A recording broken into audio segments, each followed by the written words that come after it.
rising from the concrete of Dover, Delaware. Miles the Monster is everywhere, and havoc ensues on his grounds. If you can win here in Dover, then you pretty much are made of championship material. This is not your average 5,280-foot Sunday stroll. With its steep banks, high speeds, and tight spaces, that's a recipe for disaster. Hard in the wall. Oh, that's going to be big. So come on. Miles is waiting. The mayhem is coming up right here on FS1. Miles the Monster had a big meal here yesterday in the Xfinity Series race. Loads of caution flags. What will happen today? Welcome to FS1's coverage of the Monster Energy NASCAR Cup Series from Dover, presented by the Drive for Autism. This track opened in 1969. 1 year later, Richard Petty drove a Plymouth Superbird much like this one at Dover.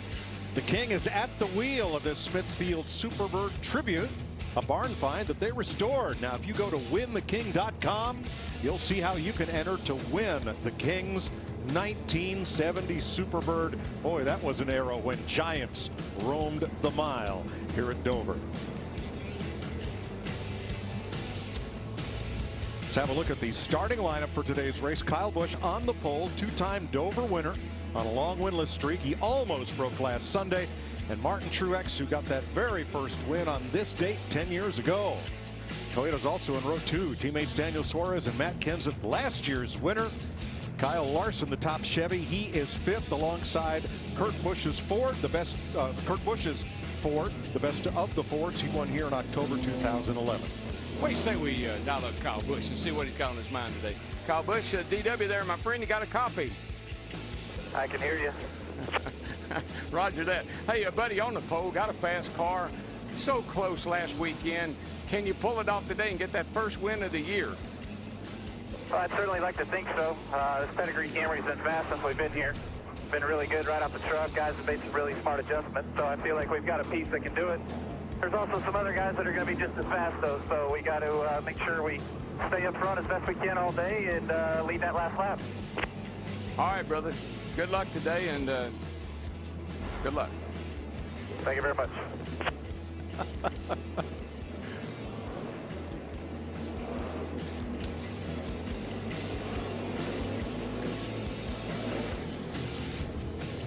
Let's check on pit road here in Dover, beginning with Vince Welch. Well, Mike, as if this place isn't tough enough already, defending race winner Matt Kenseth has a little extra challenge down on pit road today. Because of a technical inspection penalty, the 20 team was forced to take this pit box squeezed between the 1 and 48 teams. So a pit road that's already one of the tightest in the circuit got a little bit smaller for this 20 group. Kenseth has one of the best pit crews in the business. They're going to have to be on point because they're going to be working in even tighter quarters than usual here at Dover today. Matt? Well, Vince, Dale Jr. is doing his part to try to help this 88 team get back to victory lane. On Thursday, he spent a good amount of time in the GM simulator. Crew Chief Greg Ives told me what they learned there allowed them to unload here with confidence. It's been a great weekend, actually one of the smoothest all year. This is a race car with some speed. Watch the 88. He's starting 11. Matt?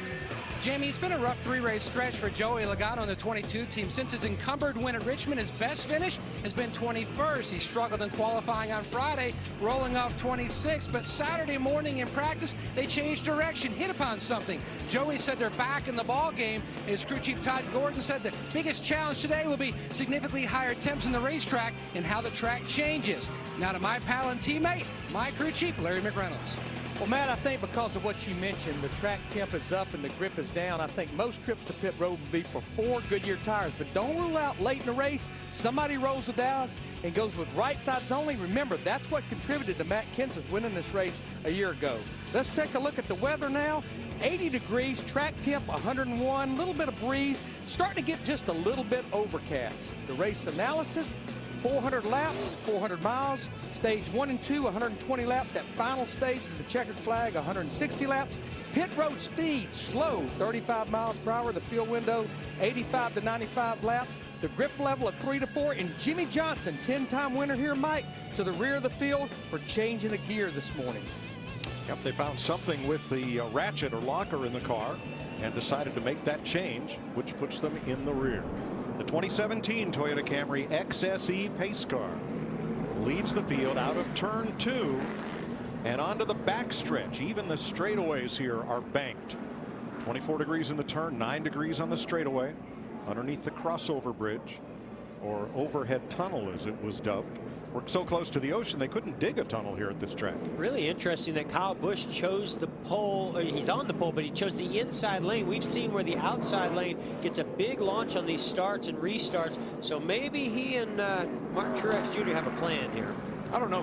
Kyle's car's been really good right around the bottom. But watch him in practice. I think he's going to be all right with this. In turn 3, and you'll see the orange square on the asphalt as the pace car turns in. There it is. That denotes the entrance of pit road. All 4 wheels must be below that box. Well, we've had our crab cakes. Now we're going to do a little racing on the concrete. It's going to be a fun afternoon. And look at this crowd. Look what a crowd we got here today. Boogity, boogity, boogity. Let's go racing drivers.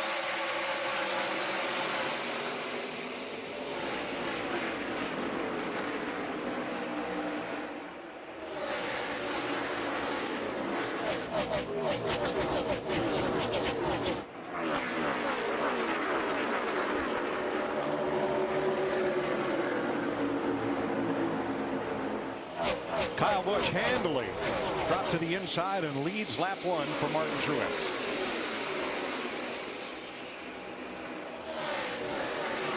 Yeah, that was not a problem at all. The way that car launched when he got the green flag and jumped in the gas. Denny Hamlin going to the inside of Austin Dillon. This has been a pretty good track for Denny Hamlin. So I look, to see how he reacts to the type of season he's had and the type of car he's had so far this weekend.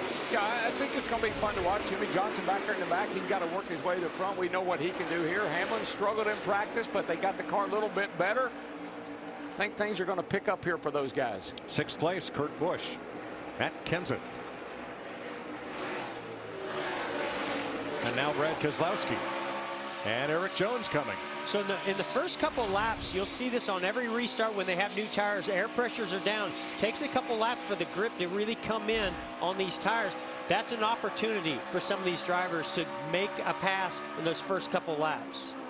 Jimmy Johnson passed 10 cars in the first 3 laps. Denny Hamlin inside Dale Jr. Eric Jones just ahead. Boy, Mike, when you go off the corner here side by side with somebody, it's really treacherous. Tough sledding right there. That car on the inside will get loose, hit the one on the outside. We've seen it happen time and time again. Got to be real careful with that kind of pass. Yeah, DW, I've seen where you'll have a line open up.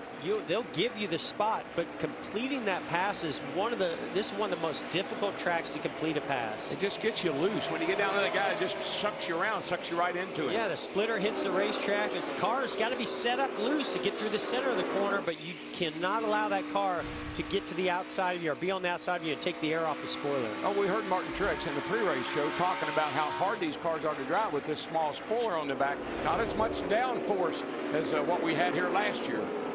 Passing doesn't seem to be a problem for that 48 car. He's really flying up through the field. He's cut through there like a knife through butter, man. This group was almost 3 wide coming off turn 4. Yeah, we saw it where Denny Hamlin was on the rear bumper of Dale Earnhardt Jr. He closed in on Eric Jones and made that pass, and now they've both gone by.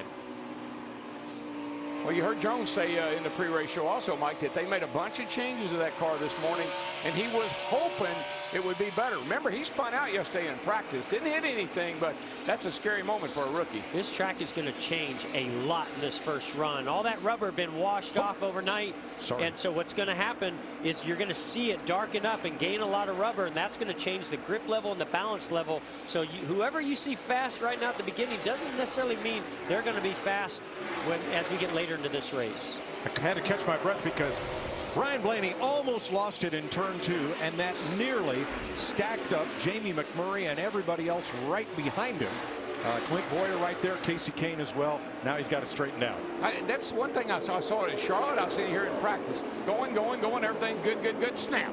Car jumps out money, and it's unexpected in most cases. And that's this new aero package that the teams have been dealing with this year. I think this is the track where they're really going to be challenged with having less downforce on the car. This track, more than any, the way you unload into the corner, load into that banking, need to get the car rotated, but you don't have the downforce to do it. Yeah, downforce is grip.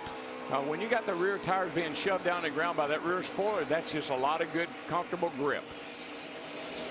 Ryan Newman in the 31 already is up testing the higher line on this racetrack, as is Paul Menard, his teammate, in the 27. And Mike, that usually tells you got cars maybe not like he'd like for it to be. You start searching around. He's looking for a place to run where the car's happy.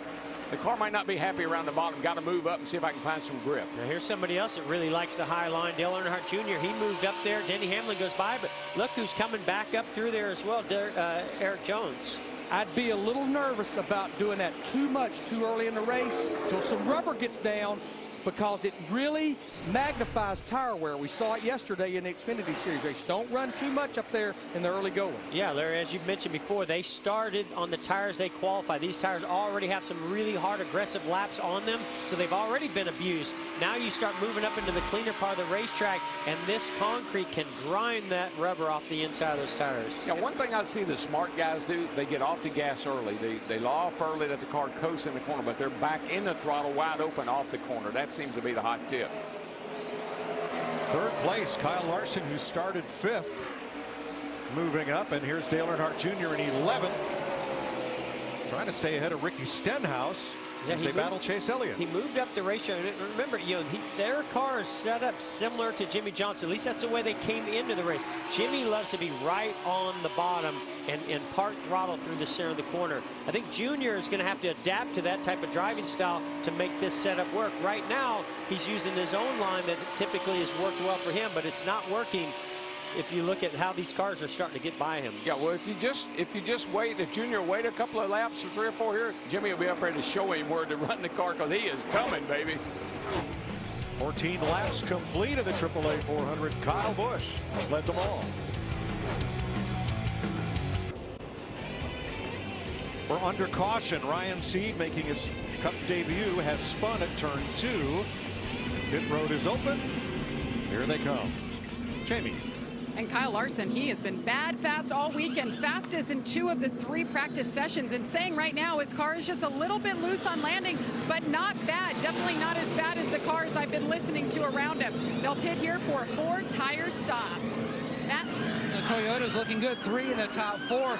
Up top in the upper right, Truex looking for his 3rd win here, says the car just way too free. Almost right from the drop of the green. You can see chassis adjustment. The same for Daniel Suarez. Started to go free, much like his teammate Kyle Busch in the 18. Right before that caution came out, air pressure adjustment on the 18. Great battle off pit road. No contest for the 18 of Busch. Busch, Truex, Logano with 2 tires jumps up 16. The big winner is Ricky Stenhouse, who was 11th and did not stop. Ryan Sieg, making his debut in the 83, usually driven by Corey LaJoie, spins in turn 2 to bring out the first caution of the day.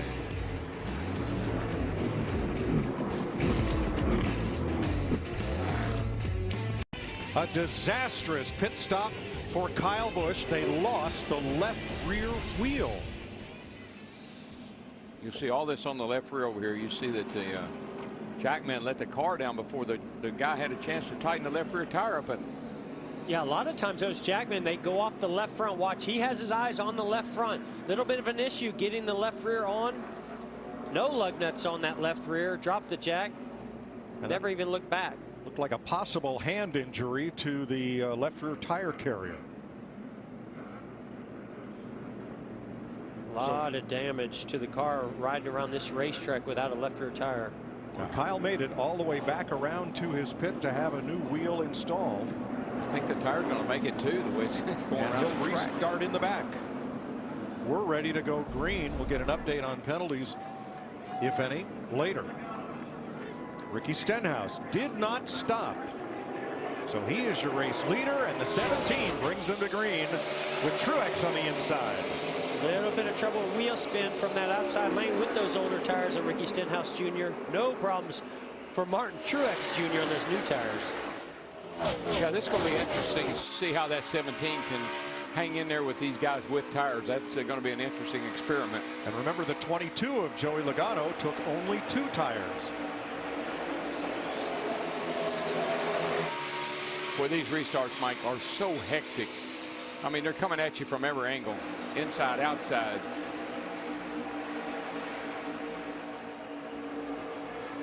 Matt Kenseth back to 14th. He dropped 2 since the restart. A lot of times you can't go. Somebody in front of you doesn't go. You can't go. Here they come inside, outside. Somebody bump you in the rear. Gets real hectic on these restarts. I'm really anxious to watch the 22 of Joey Logano, how this works with 2 tires. We've seen 2 tires win this race for Matt Kenseth a year ago, but he was the leader. He was out front in clean air. A lot more difficult to deal with 2 tires when you're back in traffic. Now let's go back to Kyle Busch's pit and learn more about what happened there. Matt? And Mike, during the stop on that left rear, when the rear changer, Jake Seminara, went to hit the lugs after Kenny Barber, the carrier, had indexed that up on the hub. As you can see, Ortho Carolina specialist down here talking to Kenny Barber. His wrist, he's got a stinger. He says he should be fine going back to work. But what happened was the gun had been reversed. So when Seminara went to hit the lugs, he was actually zipping the lugs off of the studs. And the carrier, Kenny Barber, was trying to put those lugs back up. They dropped the jack, and then you saw what happened. Now Kyle Busch has a replacement wheel and no apparent damage because he's outrunning passing cars and made it in line for the restart. He is still on the lead lap. Yeah, if you're going to have damage, have it on the left side. You don't. That right side's kind of sacred. There's so much side force over there. This probably will not hinder him all that much. Still will give him a long way to go. As we watch Ryan Blaney 15th trying to hold off Jamie McMurray. Yeah, other than the track position he lost, came in as the leader, went out, I don't know, where's he running? Way back in the back, 29th. Now we've checked with NASCAR. There is no in-race penalty for this type of occurrence. However, it is covered in the NASCAR rule book, Larry.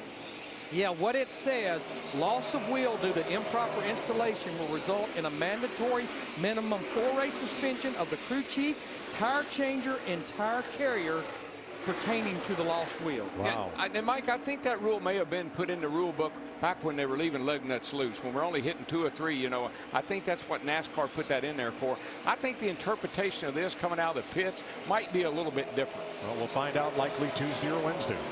But for now, Kyle Busch remains on the lead lap, currently in 28th place, 10.5 seconds behind leader Martin Truex. You saw it right there. We're going to see a lot of this today. A big moment for the 3 car of Austin Dillon as he landed down in the corner. As that car got into the banking, the back end just stepped right out, got really loose.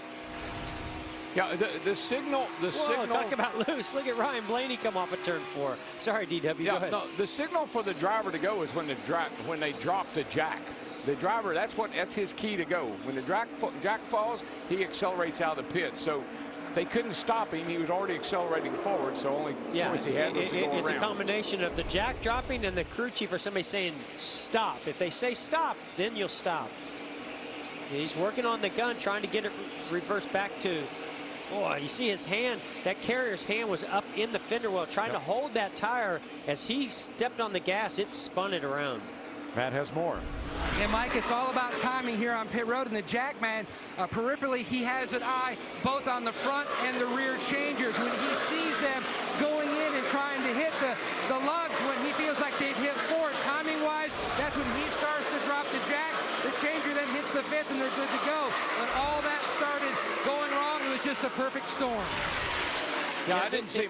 Well, it's all timed out. In order to do an 11-second or 10-second now, some days, stop, everything is timed out perfectly. So there's little signals. It's not as if your eyes are just on one specific thing, even though it looked like the Jackman was looking more towards the front than the back. Maybe out of the corner of his eye, he saw a key moment that he thought they're in. The changer is in there hitting those lug nuts. Unfortunately, the gun was going the wrong way. I remember at Darlington years ago, one of the greatest pairings in history ended when David Pearson didn't understand the Wood brothers were going to do a 4-tire change, and after the rights were put on, the lefts were loose and Pearson took off. Both left sides fell off at the end of pit road, and the Wood brothers and David Pearson were history. Yeah, we used to have a breaker, and that was a person that came to the left side, broke the lug nuts loose on the left side, then changed the left rear tire. As a matter of fact, Chad Knaus was one of those that used to do that for Hendrick. You know, guys, I know we've only been back racing for about 15 laps. Ricky Stenhouse Jr. in that 17 just lost second place. But still, that strategy seems to be working. But more than anything, for Joey Logano, Todd Gordon, that 22 car, because they've kind of just leveled off right there, still well inside the top 10. Based on where they started, that seems to be a pretty big gain, at least for now. Yeah, Larry, I heard Joey say yesterday afternoon after practice that the last practice, the last run, they really hit on something that woke the car up. So maybe that setup they got in the car and a little strategy here, and they could be a factor before this day is over with. 35 laps complete. Martin Truex Jr., our leader, over Kurt Busch. Let's take a look at the AARP keys to the drive. This is one of the toughest pit roads that we visit, but the easiest to make mistakes on. There are more opportunities to have an issue than to gain position, so be careful taking risks on this treacherous pit road. Hang it out, but hang on to it. The driver that can handle a loose race car the longest will produce the most speed. Nobody has done this better than 10-time Dover winner Jimmie Johnson. Do better than him, your chances to go to victory are almost certain. And it takes a couple of laps for air pressures and optimal grip to come in. Be aggressive early and get a run to make those passes. But if that doesn't work out, be patient. The groove will widen out on those longer runs, and those passing opportunities will present themselves again. Like this one for 14th place, Ryan Blaney on last week's winner, Austin Dillon. I think it's so critical for that 3-car to run good today. You know, you won last week, you won on fuel strategy, great strategy, it won you the race. But come back today and just show that wasn't a fluke. He ran in the top 10 all last week. And today, just get up there and run the top 10. And what I love, DW, about this sport is, yes, okay, they played an excellent strategy, won that race on fuel mileage, but that win, that confidence, that momentum can turn into more great finishes and possibly more wins. See, what I love about a fuel mileage race, people complain about it. I think it's the best. I think it's when that shows how good your team is. Everybody had to do their job right. The gas man had to get it full. The engine tuner had to have the engine tuned. The crew chief had to make the call. The pit crew had to make the pit stop. It's everybody involved is how you win a fuel mileage race. Let's go back to 20th place. Before the pit stop, Dale Earnhardt Jr. was wrecking loose. So let's go to Jamie Little with a nationwide Dale Jr. performance report. And Dale Jr. was 11th when he came in for that pit stop, and all they did was change 4 tires, but the button stuck on the pit gun, and that cost them big time, and that's why he fell back to 18th on the restart. Right now, you see him fighting that wheel. Dale Jr. saying he just has no rear grip, Mike. Wow. Well, I think back to yesterday when these teams practiced to prepare for this race. It was overcast, track temperatures much cooler, a lot more grip in this racetrack. Now we've got warmer temperatures, sun's popping out from time to time, and that track is heating up. That rubber's laying down, and the grip level is not there. Looking at Clint Bowyer just in front of Austin Dillon. Bowyer told me this morning he got a little over enthusiastic in qualifying, and so had to start very deep in the field. But they had gained a lot during practice, and he thought he had a good car for the day. Started 22nd, Bowyer up 5 spots, now to 17. 43 laps complete. Here's the big news so far. Kyle Busch makes his pit stop under caution and loses. The left rear wheel goes from first to worst. Caution, Kapow, Ricky Stenhouse went down the back straightaway. Remember, he did not stop at lap 18 with everybody else, and 30 laps later, the right front tire is cut down, and he went straight off and into the wall. Look way to the right, already up and in the wall with significant damage. He was running third. And we talked about this is the set of tires that they qualified on, so already had some laps, and he was running that high line that's very abrasive on those right side tires. Jamie. And Kyle Larson getting the countdown into his pit box. They're saying right sides only for the 42. Meanwhile, Kurt Busch in the 41. Car was getting just a little bit loose, bad on entry, but he worked his way up to second. Looks like it'll be a 4-tire stop perhaps, unless they call an audible, Matt. And 80% of the racetrackers are now being used. Truex was really loose on that first run. Car much better, out in cleaner air. Then first run, the 19 of Daniel Suarez. He needs help on the short run. The car is too free. He worked the track bar adjuster over those last few laps. Very narrow pit boxes here, so a lot of sharp turns, both in and out.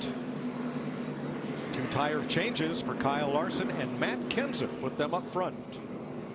Got 2 tires. Good strategy.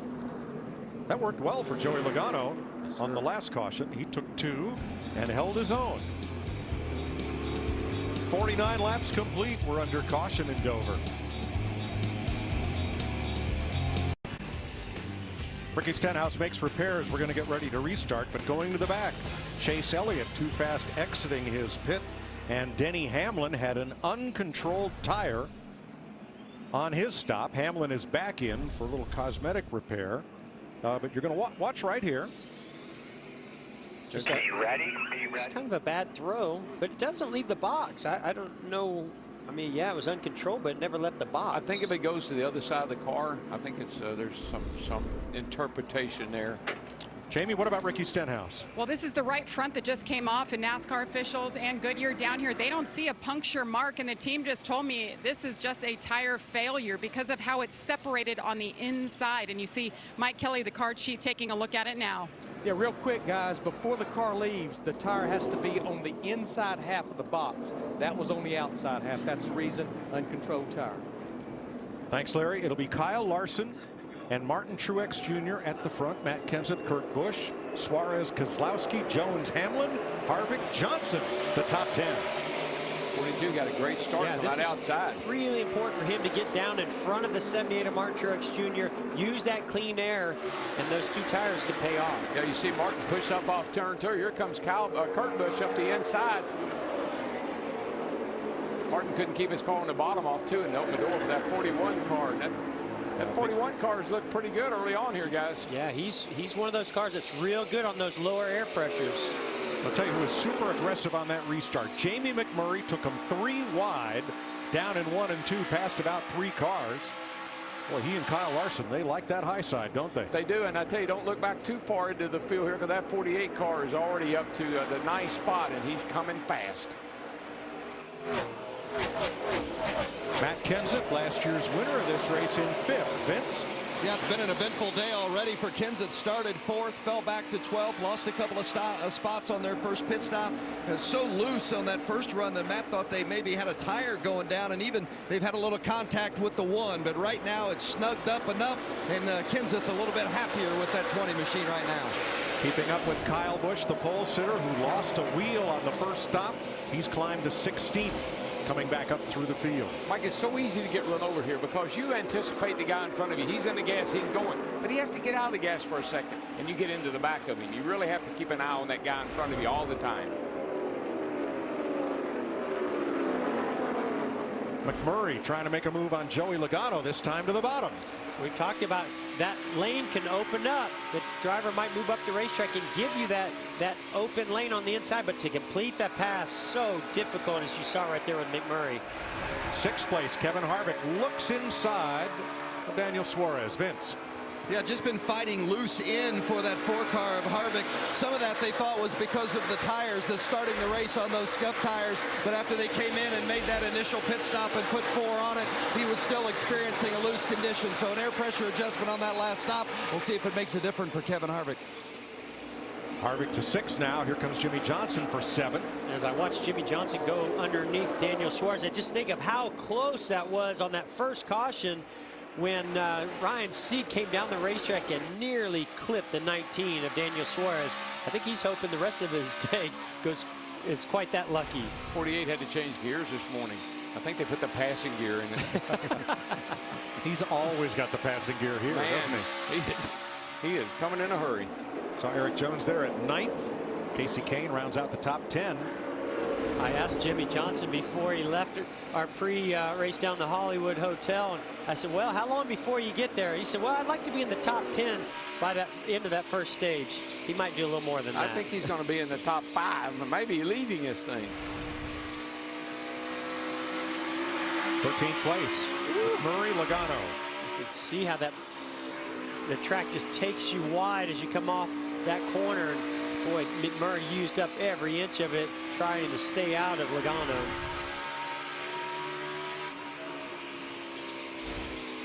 How impressive is this by Kyle Busch? All the issue they had on pit road, went to the back, had to repair the damage, and now he's battling for 15th. I just think adversity, he rises to the occasion. When you throw adversity at him, when things don't go his way, that emotion that he shows works to his advantage. I think it really motivates him. I like what you said too, DW. That team never bobbled. They never got wound up. Stenhouse in the wall again, this time turn 4. Yeah, I was worried about that right front. It was really knocked in a long way, and I think he just cut another right front tire down, it looked like. He had made it up to 33rd after heavy right front damage in turn 3 that brought out the prior caution. You'll see him coming off turn 4 here. He's going to be up high. He's going to be on the bottom when it starts, but you can see the car right back here. It takes off, and it hits the wall hard right here. Bam! Thank goodness for safer barriers.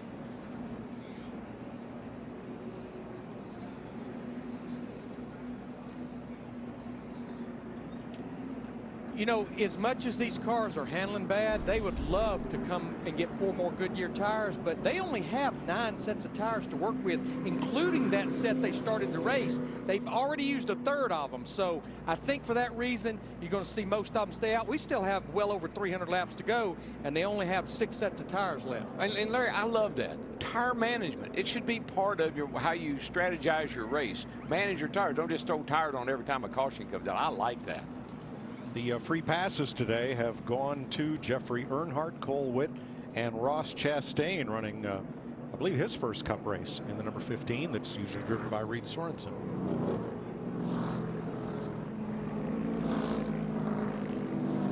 Mike, I asked one of the crew chiefs this morning, I said, so what's different about that 48 car and everybody else's? He said, Jimmy Johnson. And Jimmy Johnson he just got this joint dialed in, buddy. Up to 7th place already. 63 laps complete of 400 here in Dover. Let's have a look at today's Ford Performance track facts. Richard Petty raced for Ford for 1 season in his illustrious career, and he was the winner in the first race here, 1969, in a Petty blue Ford Torino Talladega. The last Ford driver to sweep both the spring and fall Dover races was Bill Elliott in 1988.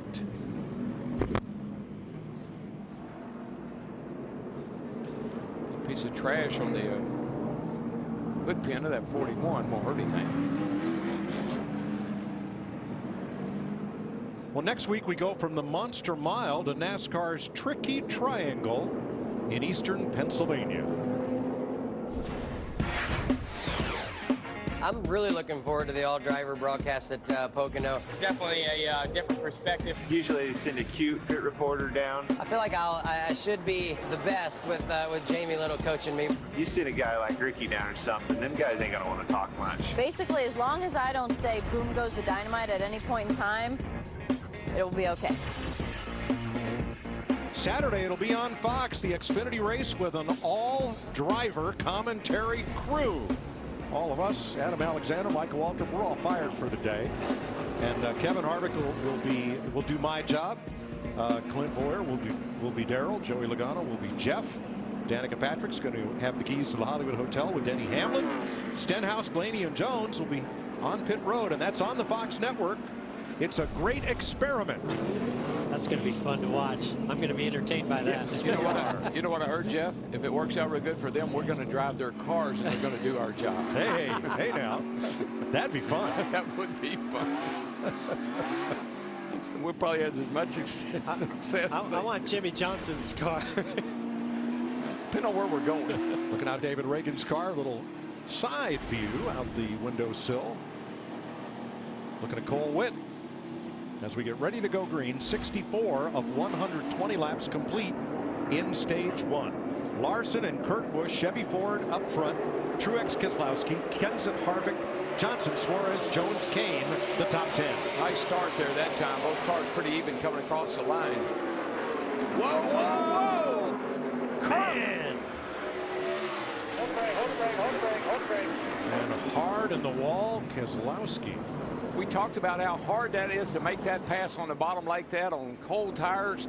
That was just unfortunate. Well, and also, you know, they didn't come to pit road, so they picked up some of that rubber, and it built up on those tires. And we talked about the lack of downforce. It's very easy to get in there and get the car loose in that situation. Brad Keselowski, for the second week in a row, gets taken out through no fault of his own. He's in 4th place there. You just watch this 41 car on the bottom, and as we said, he stayed out on, everybody's out on those tires. They got a lot of debris built up on them, and man, he just got up the hill and got into the side of the 2 car and put him in the wall. I mean, Kurt did an excellent job correcting, and he was going to be fine. Unfortunately, Brad Keselowski was to the outside of him. 2 weeks in a row. Here's Keselowski's radio. I don't know what the hell happened there. He got loose underneath you. He just got loose underneath you. You went around side. He hooked and made a right turn into us. Pretty much what happened. Outside 41 in the fence. Keep stay low, stay low, stay low, stay low. You're good. Yeah, unfortunately, Brad Keselowski was just an innocent victim in that one. Again. Keselowski to the garage after 66 laps.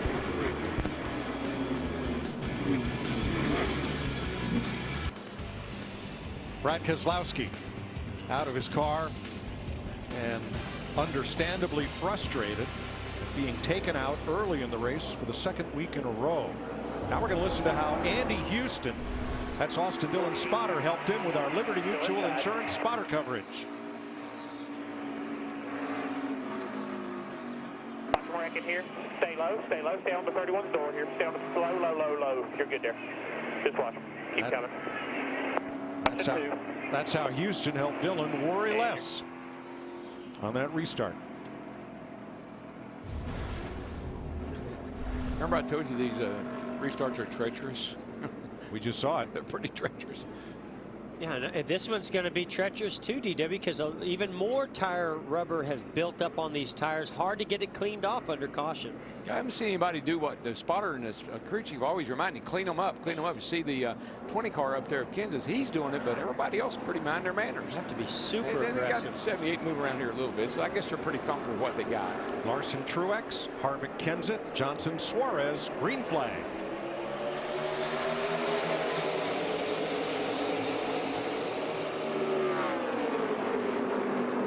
Saw Martin Truex Jr. He was in the same situation as Kurt Busch, but he did a nice job being patient with it. Yeah, he let that 42 down in front of him. That could have been disastrous. And Kyle Busch took him 3 wide into turn 1. He's coming back to the front. He is 8th. There he is on the outside. Yeah, that damage on the left rear, I don't think it'll hurt that car that much. Nothing's really sticking out, and all you really worry about is the right side of these cars. Kyle Larson. Back to the lead on the outside. He's driving hard to keep that lead. He knows he needs that clean air. That's what these cars do, Mike. They're a little loose in, but they start pushing a little bit off the corner and jump sideways, just like we saw there with the 42.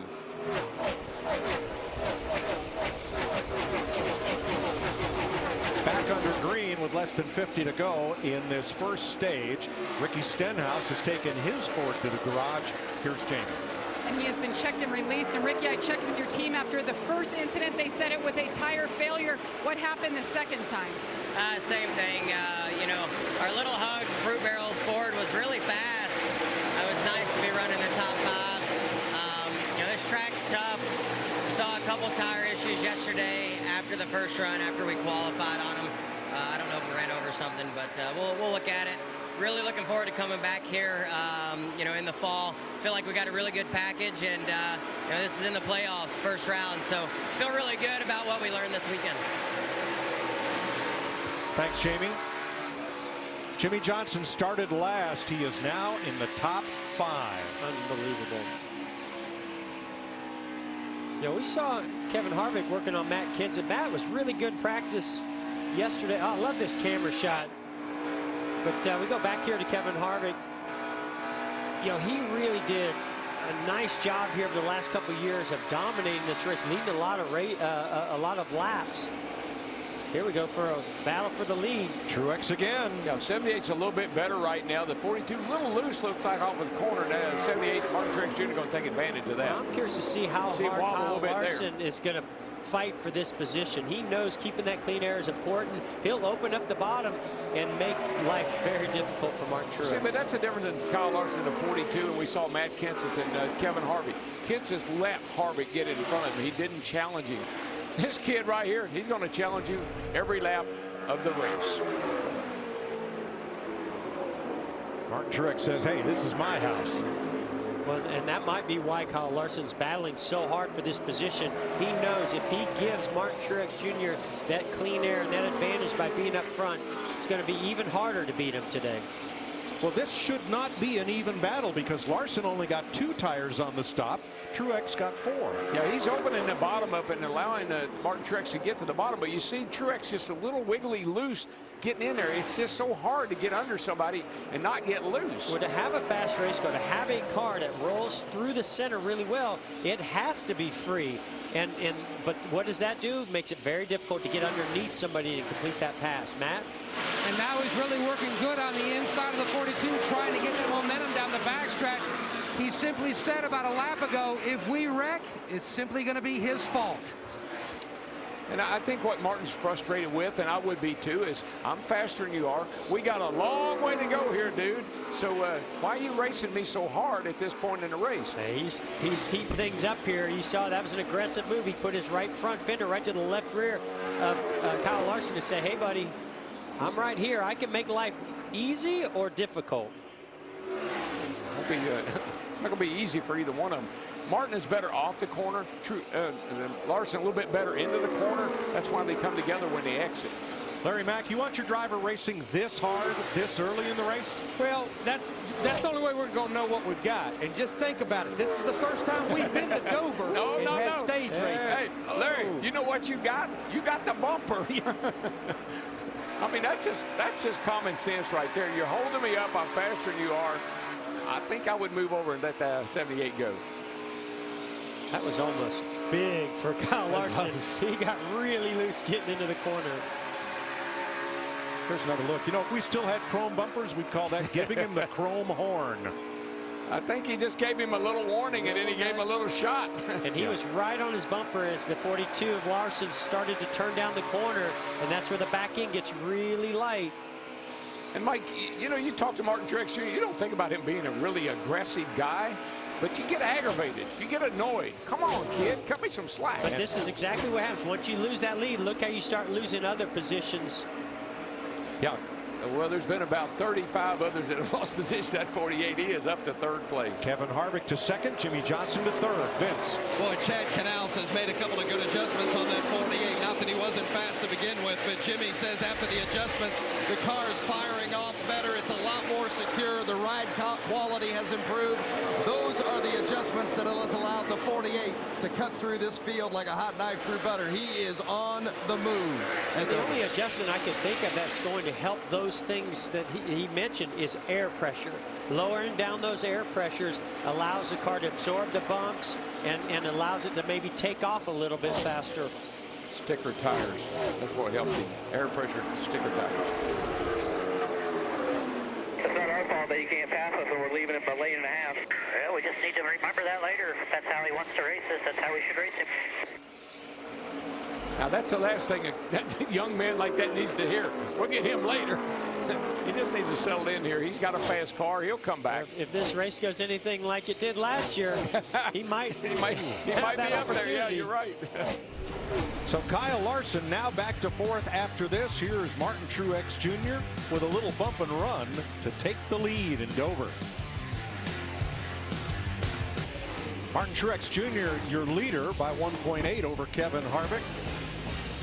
Jimmy Johnson, Kyle Larson, Clint Boyer up into the top 5 after a bump and run on Matt Kenseth.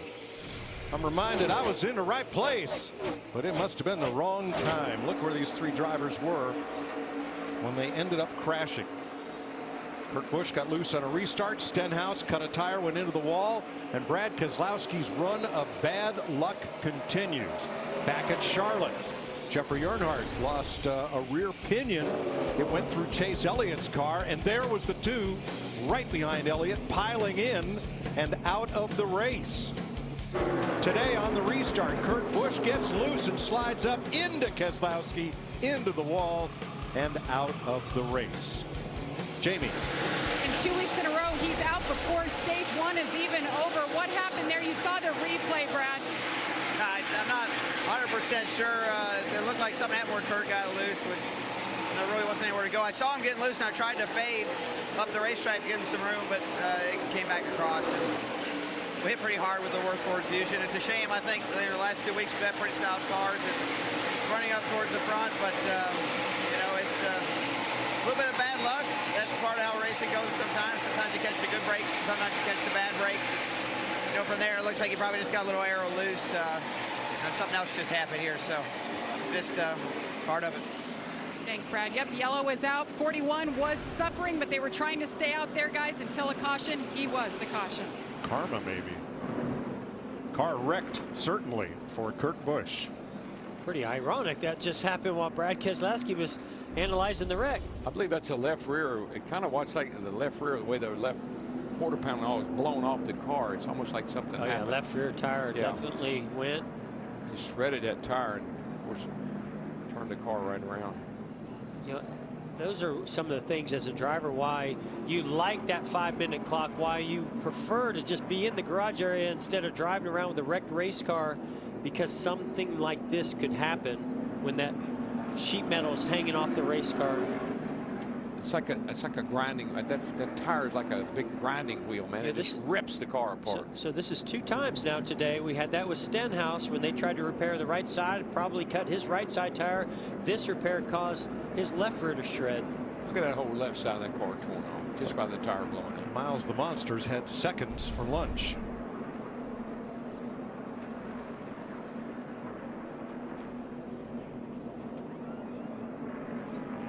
Vince? Pit stops the 14 of Clint Bowyer, said the car is turning well, but many others on the track, including Matt Kenseth, complaining that the 14 might be dropping fluid. We'll keep an eye on that as the 5 of Casey Kane rolls off. Matt. And cars continue to hit pit road. The 21, you can see Ryan Blaney wants a chassis adjustment. Going to make a significant track bar change. He said the car took off much better rear grip this past run for the 21. Clint Bowyer, the first one off pit road. A lot of drivers chose not to stop. And for the first time in the spring race at Dover in 17 years, we've had 5 caution flags within the first 100 laps. Kurt Busch hard into the wall. Looks like his day is done. Time for a KFC Zinger race break with Michael Waltrip, Chris Myers, 99 of 400 laps / miles. Kyle Busch early, your leader, your pole sitter, but problems with a wheel. Yeah, the left rear air gun was reversed. The changer was in there hitting nuts, but they were flying off instead of on. You see the tire falls off. Fell to 35th. Now he's back up to 14th. Restart on lap 66. Kurt Busch loose, tries to save correction into Brad Keselowski. And Chris, you just have to understand these cars are on the edge of control every lap, and when you get hit going down the straightaway, it could mean payback later. Truex knocking Larson out of the way. Terrific move as they battle towards the end. We're still narrowing stage 1. Kurt Busch still reeling from that earlier. That was amazing just how that blew up like that without hitting anything, obviously, from earlier, the tire doing the damage. What about those dramatic camera shots we get here on FS1? What action that showed how fast they're going in the corner. When something goes wrong, it goes wrong in a hurry. And Clint Bowyer, who showed some speed, leaking oil now, heading to the garage. That's a tough sign because he had driven into the top 5. I was going to pick him for my favorite for the rest of this race. I know Clint. I know how much he loves this racetrack. He had a good car, but it's not going to be today. We also know Jimmie Johnson going for his 11th win at Dover started last. He's worked his way all the way up to 3rd and looks like he has one of the fastest cars here. No doubt, and he's running that Jimmie Johnson lane just tucked right down on the bottom of the racetrack. Dale Jr. has a setup similar to his. He can't make it work so far today. Be interesting to see with adjustment, can Jr. get as good as Jimmie is? That's the fastest car it looks like so far. Yeah, now what have you seen in terms of some of the favorites other than Jimmy Johnson? You see Harvick and Truex that have not gotten near the front. Well, I just think there's a lot to go on during the course of this race. Kyle Larson on a tire strategy. And remember this, Chris, some of these guys chose not to get tires here. There's a limited allotment of tires. You use them all in the first third of the race, could be trouble in the second two-thirds. And Larson currently running 12th. Kenseth is 10th. They're cleaning up some of that oil and debris on the track. Martin Truex Jr. has led the most laps. That's your KFC's. Welcome back to Dover.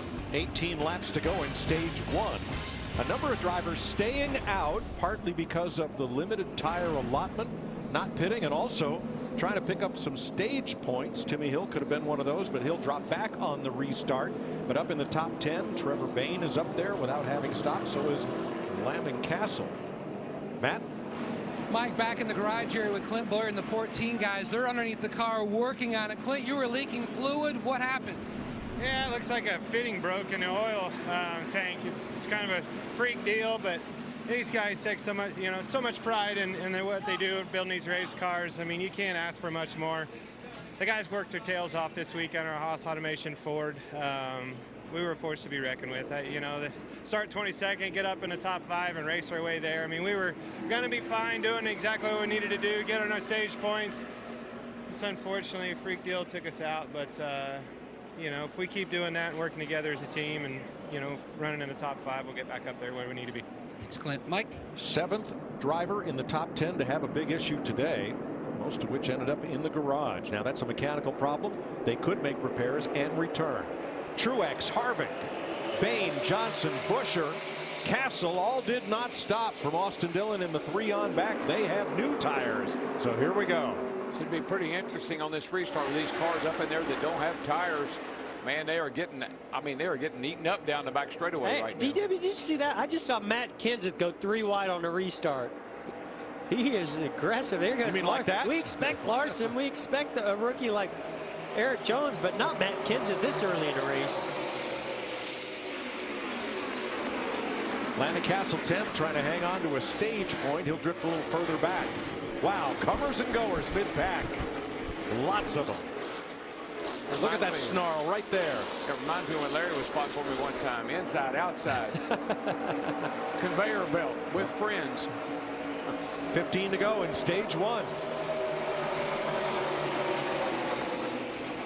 4th place, Matt Kenseth passing Trevor Bayne, who did not stop. These guys on new tires like Kenseth and Larson, they're coming fast. I think it's a tribute to those guys that stayed out on those old tires that these guys are able to get around him without a lot of issues. Yeah, Trevor Bayne in 6th, Jimmy Johnson in 3rd, Harvick in 2nd, Truex in 1st. Did not make pit stops. 13 to go in this first stage. Let's go back and show you 2 restarts ago. Watch the 41 of Kurt Busch, the red and black car, the Haas Automation car up front. Get down to turn 1, and the back end comes around, and then he collects Brad Keselowski and spins. Jamie. And Kurt Busch had a good car. It was fast, as you saw. He worked his way up to 2nd. You just saw the replay for the first time. What led to that? Your car seemed so good before getting loose. And the car was great. I just got to apologize to all the guys. I went down into 1 and trusted it to stick, and it just went loose on me and shot up the track and clipped Brad and ruined Brad's day. Really fast car. The guys did their homework, and the driver just messed up, and then the vibration I had, I should have pitted. So you make 2 quick mistakes and your day's done in this game. It's Monster Energy Cup, and you got to be on your game, and I wasn't on my game today, so I apologize to my guys. Kurt Busch will finish 37th. I don't know how many times I've seen that Charlotte and here today. Cars doing just what Kurt's did. They just jump out from under you unexpectedly. 8th place. Eric Jones, the rookie, moving on Trevor Bayne. Jones turned 21 this Tuesday. Well, ever since that issue on pit road for Kyle Busch, he's been on his game.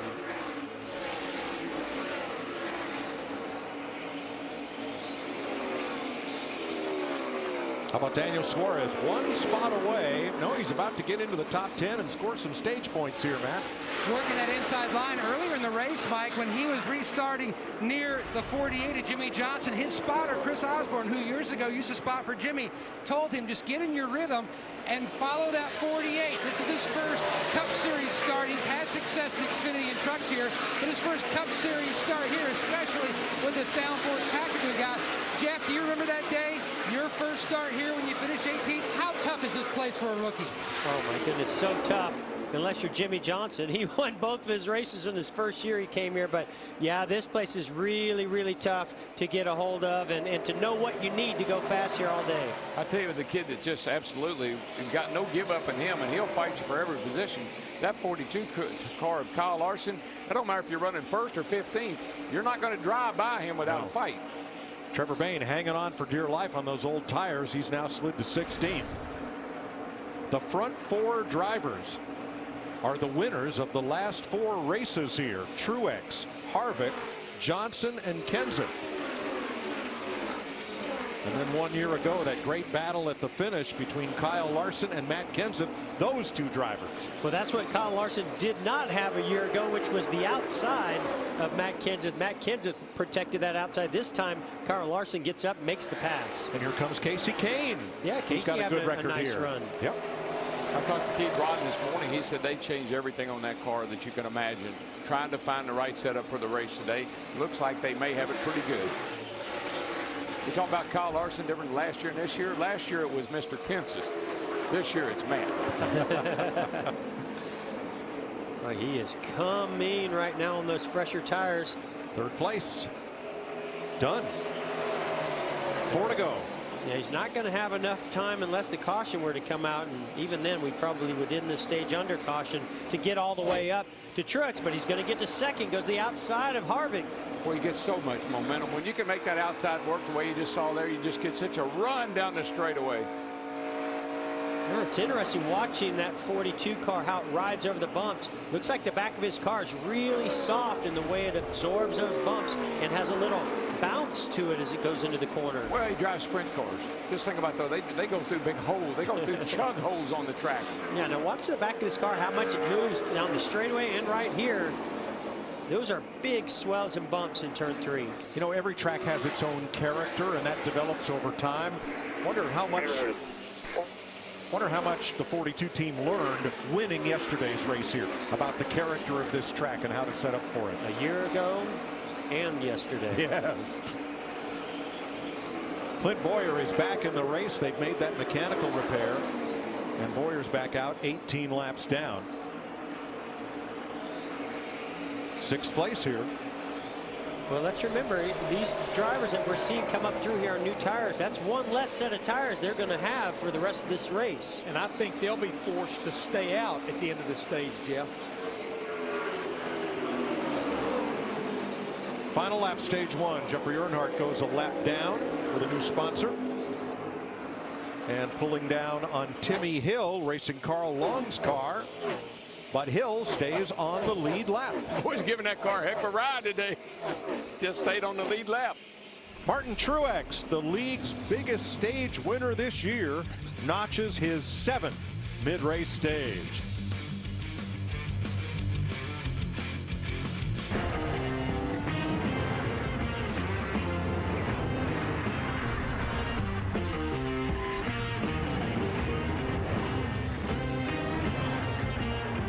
Martin Truex wins stage 1 and leads them on to pit road. Vince. Well, the 48 of Jimmie Johnson says it's getting looser as the run goes, and the ride quality not quite as good. They're going to make a chassis adjustment there. He pitted from 5th place. As far as the 4 of Kevin Harvick is concerned, not bad, but he wants a little more grip. 4 tires, Matt. Martin Truex Jr. like Pac-Man eating up the bonus points with stage wins. Great debate and a great call by Cole Pearn and Martin Truex to stay out. They knew where they were going to have to hang on. They're getting fresh tires now. They're going to be very deep in the pack. But if it goes green for a long period of time, this is going to work out perfect for them. 5 sets left here in the pits. Truex had a tire flat spotted that I saw them take off that car, but that could have happened sliding into the pit, not out on the racetrack. What do you say we dial up our stage winner there? Hey, Martin, this is Jeff up in FS1 booth. You got me? Gotcha, Jeff. Well, congratulations, 7th stage win of the year. You certainly know how to get it done in these stages. You got to be aware of all the chaos going on all around you with the leaders and up front, but you're making it look so easy, man. How do you do it? What's your mindset right now? Yeah, it's been a little bit wild. A lot of cautions. You know, we feel like we've used a lot of tires already. That's why we opted to stay out there. So we'll see. We'll just see how it all plays out. You know, I mean, it's a long race. It's a tough racetrack. You gotta kind of keep it a little bit calm here. But car's been pretty good. It's a handful, but balance is decent. So we'll just keep working on it here and see what we got. All right. Well, congrats and good luck the rest of the way. Thanks, buddy. You guys have fun up there. I'm sure you are. Daniel Suarez got stage points for just the 2nd time this year, and Kyle Busch rebounded from that lost wheel to score stage points in 1. Getting ready for the restart, let's join Jamie Little down at the eBay Motors pit box. Well, Mike, you guys have been talking about him. The rookies once again impressing early on in this race.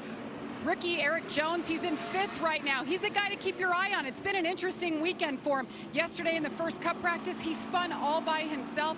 His crew chief, Chris Gale, told me they never found that speed they needed. Then in the Xfinity Series, he lost the first engine ever driving for Joe Gibbs Racing. Today, he has been solid. Got his first Xfinity Series win here last year, hoping to get his first Cup win here today. Mike? Thanks, Jamie. This will be an interesting restart. Let's look where our rookies are. Beginning with Eric Jones and Daniel Suarez and Gray Galding. None of them stopped at the end of stage 1. Ty Dillon 21st. First timers. Ross Chastain still on the lead lap in 26th. Ryan Sieg in 35th among those making their Cup debut. The Delco restart zone, they clear that and come to green. Boy, that 42 shot out of there like he's out of a cannon. This is going to be wild to watch. This is another reason why I love these stages. Mixes up the strategy. Whoa, Junior got, but there, Junior just about turned that thing sideways down the middle of 1 and 2. He caught it, but right along beside Jamie McMurray, almost lost it. The top 12 restarters did not stop. Joey Logano took fuel only. Austin Dillon took 2 tires. Everybody else has 4 new ones. Among those who didn't stop, Kyle Busch at 4th place. 4th place? Yeah. What a comeback. That is amazing. He is.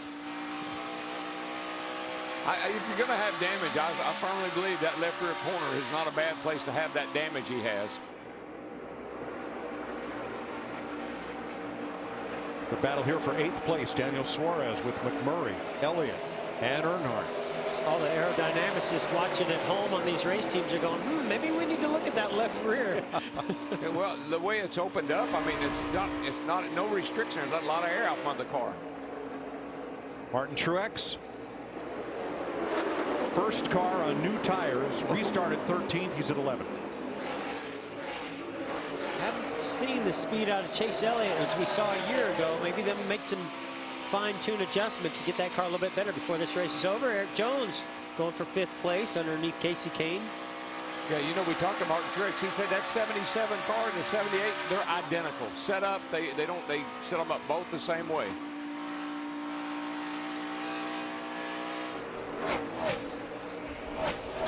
A couple of cars backing up through this big pack. You see this squad here coming out of turn number 4. There are a couple of fellows looking for somewhere to hide. Who's that up top? Dale Jr. Way up on the high side. Yeah, Mike, he was struggling down on the bottom. People were getting up under him and really pushing him up the hill. So I guess he decided I might as well go up here and run, see if there's any grip. Well, I think he's trying to tighten his race car up. I think he's really loose on the bottom, Jamie. That's exactly right, Jeff. It's been disappointing for this 88 team. They expected to be a little bit better, and Junior was not happy, saying the adjustments aren't making a difference. He said the tires feel like basketballs, and Jeff, like you said, extremely loose in, tight through the middle. Yeah, I watched his car in practice. I was really impressed. He had a great practice, good speed, qualified well. I was expecting some good things out of Junior today, and the day's not over with yet, but I'm surprised he's not running better than he is. Well, look at the back of the pack. The day could be over soon for some of these fellows who keep diving into the corner 3 wide as new tires battle old tires. I think it doesn't take you very long to realize this doesn't work so hot. I got to get single file here because that 3 wide stuff is treacherous. Here comes Harvick for 12th. He has fresh tires. Chase Elliott does not. Martin Truex and Jimmy Johnson come marching through the field on new tires. They're up to 8th and 10th respectively. I kind of like the strategy though, Mike. You got to manage your tires, and you can't just throw them here. You know, every time a caution comes out, you can't throw tires on these cars. I like the way they're thinking. Vince. Yeah, in fact, that's one of the conversations that Kevin Harvick and crew chief Rodney Childers have had about the tires and the amount of tires they have left, how they're going through them. Right now, Kevin's pretty happy, just would like a little more grip with the car. No major changes to the 4 right now, and he's got speed. 7th place. I love how the grooves have widened out. We see Denny Hamlin up high, Martin Truex Jr. right on the bottom. That's what's creating a lot of this great racing and side-by-side racing all the way through this field, and some great passes. Well, we've had 6 caution flags counting the stage end, so 5 mid-race cautions in stage 1. A lot of teams kept firing on tires, trying to find the right balance, trying to find the right handle. But what does lap 120 pay? Nothing. Well, some stage points. Well, but cash dollars, no. Matt? Mike, Ryan Blaney, the 21, another one of those cars who stayed out last pitting on lap 97. And Ryan told me, although he didn't win Saturday's Xfinity Series race, he learned a lot. Much more transfer over of knowledge from Saturday to Sunday than he told me normally he experiences. The biggest thing is just learning what these cars do with this tire as more and more rubber is put down. I just think that the more experience you have, I just keep thinking about Matt Kenseth, how well he runs here. At the end of the day, he's a guy that can not only manage his tires, he manages his car. He knows when to go, and he knows when to let somebody go by him. He really runs a smart race here. Well, and to add to that, DW, his communication with his team on how to stay on top of the track as it changes throughout the day, as the rubber gets laid down, as the grooves move around. I think that's one of the most impressive things to me about Matt Kenseth. Vince? Well, and one of the things that you guys just talked about is somewhat of a consistent race car, and that's what Jason Ratcliffe, the crew chief for Matt Kenseth there on the right-hand side of the screen, told me today. He said, Matt is so good here, but I've got to give him something to work with. If I give him a car that's consistent and he can work with it, we're going to be good all day long, but we can't be chasing it during the day. I think they've hit on something here today. I think so, too. 7th place, Jimmy Johnson, past Denny Hamlin. You know, I always thought this was a veterans racetrack. Matt Kenseth, Jimmy Johnson, Richard Petty back in the day, fellas, Darrell Waltrip, fellas like that. But Kyle Larson is the fastest car on the racetrack, and he is pulling away. Yeah, but he's not won yet. If you look at the history books here, it takes a champion. Other than Martin Truex Jr., it takes a champion to win here, because only champions have won here, what, over the last 16, 17 races? You know what those older guys, the champions, say? Let that kid go on out there and lead this race. We'll see him at the end of the day. You know what I think when I see the 42 car of Kyle Larson? Future champion. There you go. Could be. He is 3.6 seconds up on Kenseth, and that margin grows a 1/10 of a second every lap. Ryan Blaney now 3rd, Kyle Busch 4th, Martin Truex, your top 5. There's Timmy Hill in Carl Long's number 66 with the Waltrip Brothers Charity Championship on the hood. I'm proud of Timmy Hill, but he stayed on the lead lap here a long way into this race, 143 laps. Doing a nice job in that car today. All right, Larry, so some have stayed out, some have put tires on. You know, what are these guys up front like Kyle Larson, those and Blaney that didn't take tires at the end of that stage? What are they looking to have happen for this to play out well for them? Jeff, they had 16 laps on their tires when that caution came out. I think what they need is a fairly long green flag run right here, and then I think things will somewhat equal out, because right now, though, in the next 10 laps, if a caution comes, I think they all come, because that would get you to the end of stage 2. Yeah, that's what I'm thinking too, Larry, that they sort of would like to see that caution come out in the next maybe 10, 15 laps. That would work out perfect for them. Spin, turn 4. Might have been a little too early there, Larry. And caution waves. Danica Patrick. Yeah, just got nice sideways. Save. Kept it out of the wall. Got sideways down there in the corner and just hung on to it and kept it out of the wall. And away she went. This place is easy to get loose, not easy to save it and keep it out of the wall. I've seen a lot of cars that almost spun out.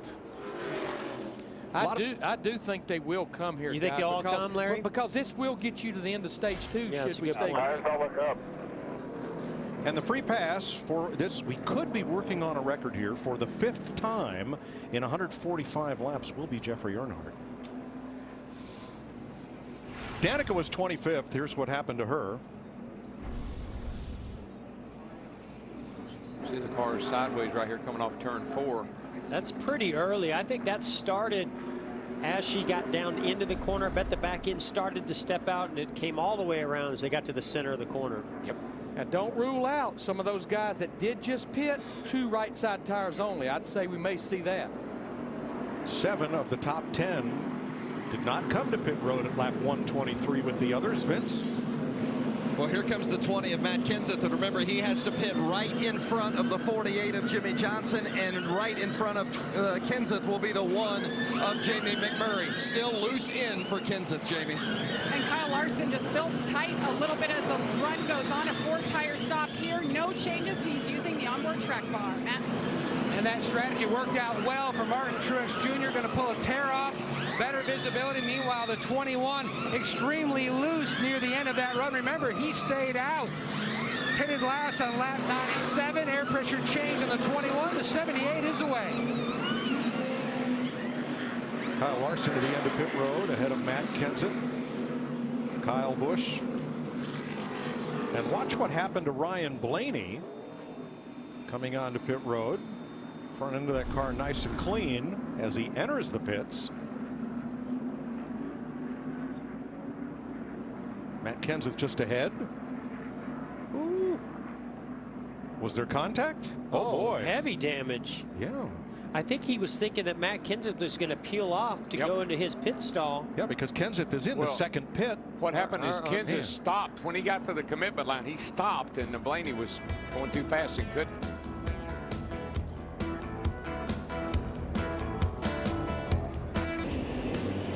Pit road collision between Blaney and Kenseth was because Matt Kenseth wheel hopped, locked up the brake coming onto pit road.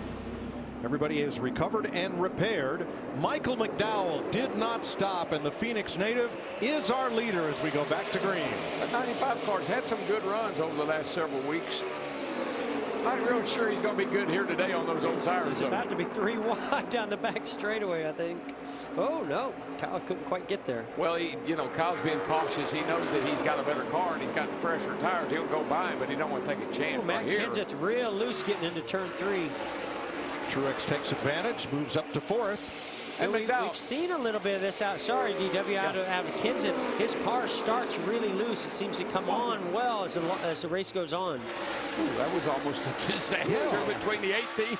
Kyle Busch had a big backup in turn 2 and almost got collected by Truex. I am so impressed with Michael McDowell that he's been able to maintain his position so far in these opening laps after that restart. But you know what I like about it? I mean, he's running the low line. He's giving the outside of these guys, and they got to get around him. Little team having a great run here. Levine Family Racing. Those are 24-lap tires. Jimmy Johnson now to the inside. Jimmy is real loose underneath them. See that happen even to the best drivers here. When you go in the corner underneath somebody, it just sucks you a little bit loose.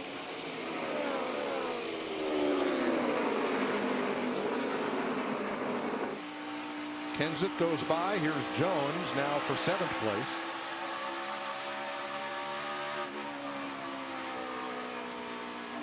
Can't get past him at the entrance to the corner.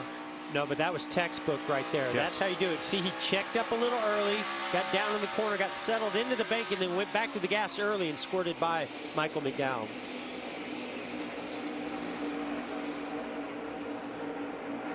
Eighth place now, Ryan Blaney.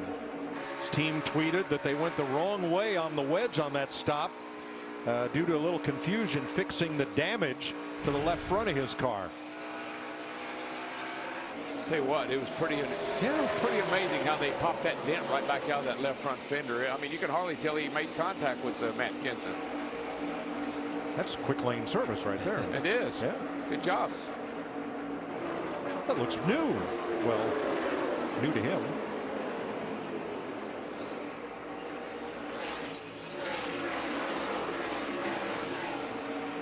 Michael McDowell really loose as Kevin Harvick got to his rear bumper, and then a battle between Joey Logano and Chase Elliott a little further back. Yeah, that's because the 95 was holding those guys up, caused a little bottleneck there. Vince. You know, I talked to crew chief Rodney Childers for Kevin Harvick before the race. Didn't seem all that optimistic. Was a little concerned how their car might handle today. But the good news for the 4 fans is that Harvick just said, it's getting better. It's coming to me. Not nearly as loose as we were before. It's just part of the track changing, Mike. You go through that all the time. We talk about almost every week. But as the rubber lays down on the racetrack, some cars like it, some cars hate it. Obviously, they've nailed it for the rubber on the track. Track temp right now is up to 120 degrees, 101 when we started, so track temp's pretty high right now. Yeah, that cloud cover and haze is starting to go away, and that sun's coming out, and it's beating down on this racetrack. Makes it greasy, makes that rubber buildup kind of greasy.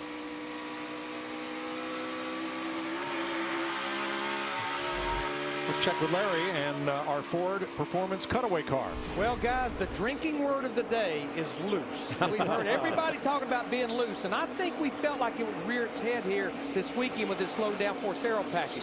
This is a spoiler from last year, 61 inches by 3.5.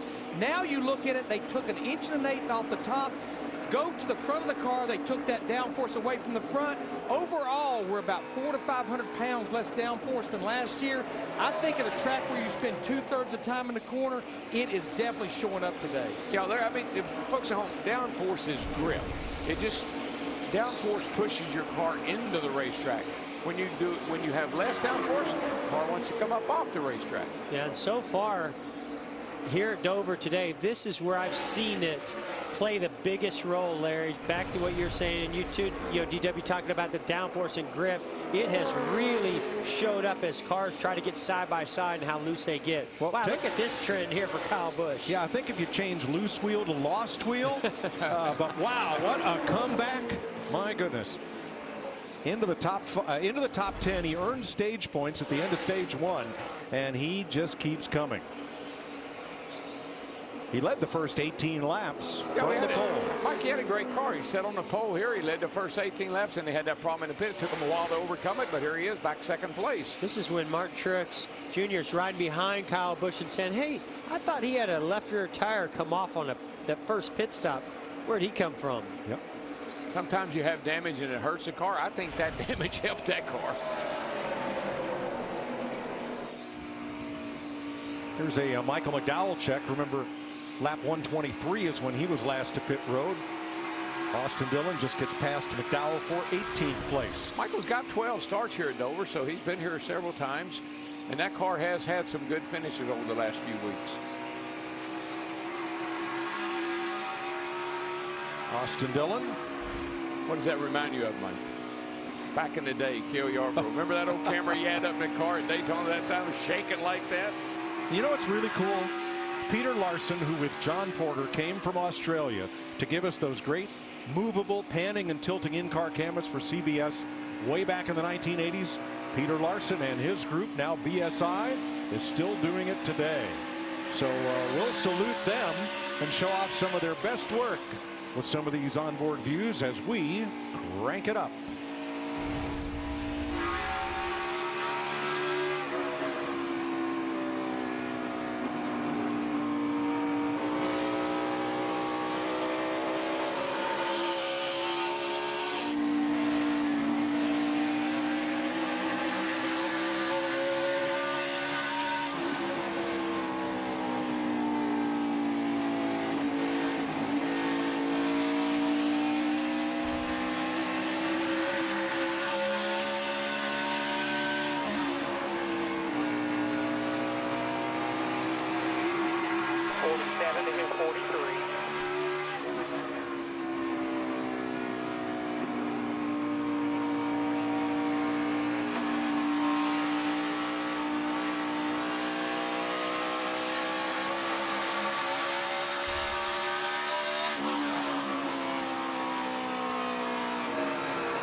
clear.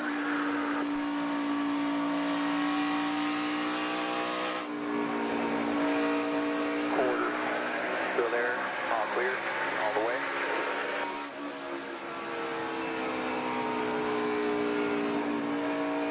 Watching the 7th place battle in front of Kevin Harvick. Ryan Blaney, Denny Hamlin. Toyota versus Ford. What I saw in this battle is a battle of who's looser than who. Yeah. 11 goes sideways in the corner, and all of a sudden Ryan Blaney went sideways, and it's like, hey, you're pretty loose. Ooh, I'm a little looser than you. I tell you, but Mike, this track is so physical. With all the banking, the bumps, and how hard you have to work to get a car around this racetrack at a decent speed, it physically will take its toll on Yeah, the body. how disciplined you have to be. It makes you grip that steering wheel really tight because you're just holding on tight and sliding through these corners all the way around here for 400 miles. Back in the day, we ran 500 miles. Yeah, nobody's as tough laps. as you guys, and you had to do 500. This was one of those races when they had to help you out of the car. I mean, it was so physically demanding. They literally had to come over and pick you up and get you out of the car when the race over. I'm not sure if this is where Bobby Allison first introduced power steering to then Winston Cup racing. He but I'm gave sure this DW is a little place wave where out he the window with his appreciated power it. steering, and DW didn't have his power steering. He put his arm out the window and waved at me as he went driving by. I think he did that same thing on that little trotter we were on that day, racing over. He waved goodbye to all of us. Now remember when Ryan Blaney got into the back of Matt Kenseth coming onto pit road and did what we thought was some pretty heavy damage. There's Kenseth wheel hopping, trying to get down to pit road speed. There's the bump. There's the damage. Matt, how'd they get it fixed? Well, when the 21 car hit the box, the damage that left front corner, you can see it right here. And simply as Ryan Flores, who comes from up in this area, the front tire changer, he takes that off. Now watch, about 3 pops, boom, boom, boom, pops that right out. Now you can see in the back, the wedge adjustment had been completed because of all that confusion. They went the wrong way, so the car was loose on entry over that run. It's going to be even looser, so he's going to be more cognizant of adjusting with the track bar adjuster, trying to help that entry as this run goes on. Very nice job of fixing that. All the things they did, fix that dent in the left front fender, put some wedge in the car, change 4 tires, fill them up with fuel, and away he went. That's pretty amazing. Dover Air Force Base nearby. A lot of our nation's military on hand here to watch the action at Dover. 4 tires, guys. Got a left rear problem here. Yeah, it's off. Left rear's off. Tire rolling out here on the track. Lost the wheel, so we have him. That was the 18, yes, sir. Holy crap, I'm not sure what we did to that thing overnight. I think it's just a set of tires. We didn't do that much to it. A lot of action here at Dover. 7 drivers in the top 10 have come to grief either with the wall or mechanical issues as we watch Denny Hamlin and Joey Logano battle for 11th place. Matt. Mike, a year ago, Denny Hamlin finished 7th at the event, battling back from an improper fueling penalty. This weekend here, he had the uncontrolled tire penalty on his second stop. Hamlin, one of those drivers, just does not like that loose on entry feeling with this much smaller blade. He's been battling that sensation, and now it's even magnified. The car just so unstable on entry. Boy, that's 2 guys, though, that we normally would expect 11 and a 22 to be up here fighting for the top 5 anyway. And boy, they have both struggled this whole weekend with their cars. And just over the last 15-20 laps, the 11 of Denny Hamlin really has fallen back. He's lost a lot of time, so that condition that he's dealing with is only getting worse as this run goes on. At the start of this race, Toyota's had all of the front 4 spots. Let's look at our Toyota top performers. As we close in on halfway, Kyle Busch, after losing that wheel, has come all the way back to 2nd. Martin Truex has led 70 laps. He's 3rd. Matt Kenseth in 5th. Eric Jones in 6th. Then Hamlin and Suarez.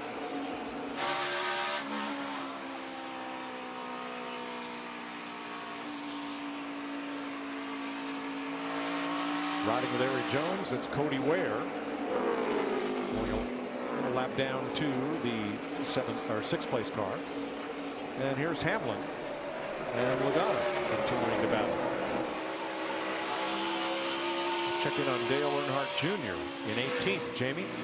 Yeah, still stuck back there in 18th. Coming into this race, Greg Ives told me they used a little bit of Jimmy Johnson's setup, kind of the best of the 48 and the best of the 88. So it's a hybrid, something that Junior was really happy with, and things that they confirmed on that GM simulator on Thursday.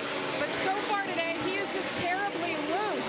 He just told Greg, next stop he wants wedge in the left rear, wants to get that left rear up. He thinks that's the only thing that's going to help. Well, I got to say, I've been there and done that, being a teammate to Jimmy Johnson and seeing him have so much success, be so fast here, watching all of his data, doing everything. And he's been extremely helpful as a teammate over the years to everybody. And I know he's really been working with the 88 and Dale Earnhardt Jr., but he just drives this place different. He drives it in a unique way, and that setup seems to work really well for him. Hard for it to work for anybody else. I like what they told us in the drive when we're having our pre-race show.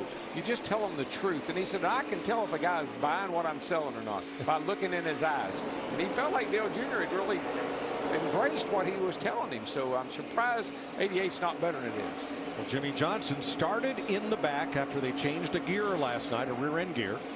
And now he is in 4th place, Vince. Yeah, it certainly didn't take him long to get toward the front, did it? But Chad Knaus, his crew chief, encouraging Jimmy to stay focused as he gets through traffic, telling Jimmy, I'd like to see some laps in the 24:60 to 70 range. There have been too many of them in the 90s.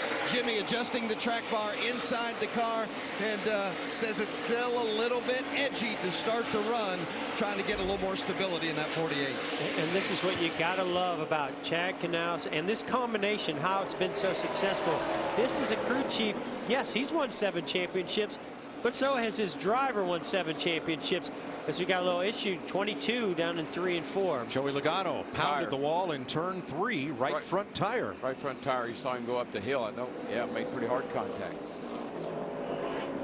He was running 11th. Looks like, I mean, this is the whole right side there, Todd. 22 and 11. They've been Mainly right front, a little bit of right rear, but mainly right front. Been having a pretty good battle, those two were, for 11th and 12th. Maybe too good. Todd Gordon is crew chief. Ooh, how you heard the tire.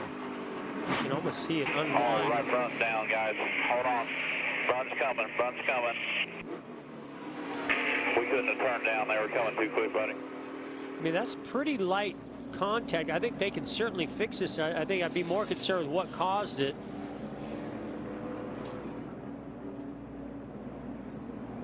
I don't know. This car has just had no speed in it. It wasn't very good at Charlotte. Hadn't been very good here. Larry, you got 45 laps to go in this stage. What do you do? No question, 4 tires. This is the longest green flag run we've had, 49 laps, so it'll be feeding time on pit road. A.J. Allmendinger will get the free pass. Here's Vince. Well, Jimmy Johnson worked so much in practice yesterday on getting the most out of this first pit box, being going fast enough but not too fast to get every bit of it he can as an advantage. Loose on landing, tight center off for the 48, Jamie. Kyle Larson said the balance is good on sticker tires. Just starts off a little tight, but then the drive off is great. The happiest driver I've heard, a 4-tire stop, man. And Martin Truex Jr. comes to a stop, empty box and ahead for easy exit. He asked his team, did you do anything different? It felt different on the left rear this time. Cole Pearn told him no. Meanwhile, the 18 of Kyle Busch, his car just continuously gets loose on that yellow Toyota. Service complete. How close was it between he and the 78, Mike? Well, Martin Truex will pick up 1 spot, but Kyle Larson will be the first off pit road. We'll show you the battle for second behind Kyle Larson. There's how close it was. Wow.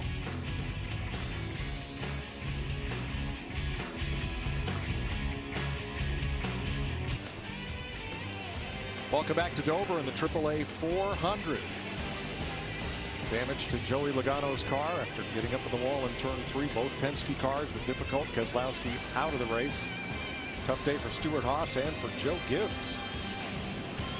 But we're getting ready to go back to green. It'll be 42 laps to go in stage 2 when we restart. And as Larry pointed out, everybody in the top 19 came to pit road for fresh tires and Sunoco race fuel. Mike, list says 41 had an accident, 10 spun, 14 oil leak. That's the Stewart-Haas cars. The 22 and the 2, both in accidents. The 11, uncontrolled tire. 18, tire issue. 20, had trouble on pit road with contact. Here's Jimmy Johnson's team.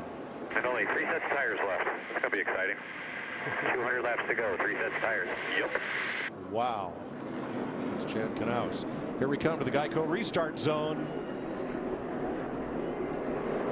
So what I'm hearing there is pit strategy is a long way from being over in this race.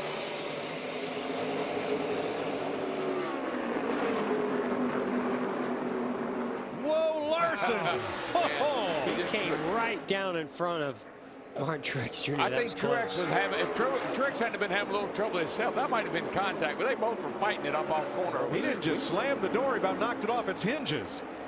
That's just going to add a little fuel to the fire, what we saw and heard out of Martin Truex Jr. earlier.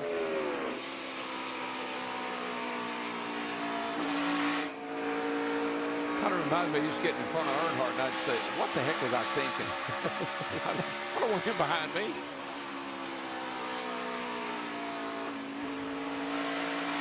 For more on tires, Jamie.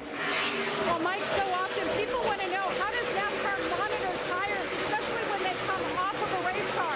Well, I just saw NASCAR come down to the 42. They loaded up the 4 tires that they took off, and they will take them back for inspection. You see it right there on the right-hand side of your screen. So, DW, Mike, Jeff, what kinds of things will NASCAR be looking for when they inspect these randomly? Yeah, the dunk tank. Tell us about it, Larry. Yeah, I mean, the biggest thing, you're not allowed to do any type of bleeding of air, whether it's through the valve stem cap, whether it's through little small micro holes in the sidewalls. And this is not unusual. They do it at places like this. How many times in this race already have we heard Dale Earnhardt Jr. talk about the air pressure of the tires? So if you can bleed that air off, it's going to help the performance. Yeah, Larry, concrete's the worst because of the joints, the bumps that you go through here. You work that sidewall, that tire. You can get a right front tire built at 55, 60 pounds of air pressure. Easy here. Well, we've been riding along with Austin Dillon, and we show you how rough this racetrack can be. So not only does it build the air pressure, but you need all the grip and all the spring rate you can have in those tires to maintain that ride quality and grip throughout the race. 38 laps to go in stage 2. Let's ride full throttle with Austin Dillon and the number 3 AAA Chevy. I mean, the shocks, the tires, the suspension, everything is coming up through that racetrack, through those tires to give you this picture and give you that feel that driver is feeling.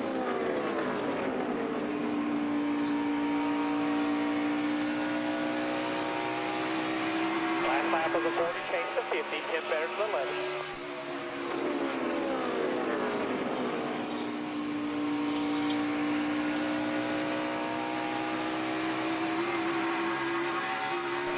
Is 52.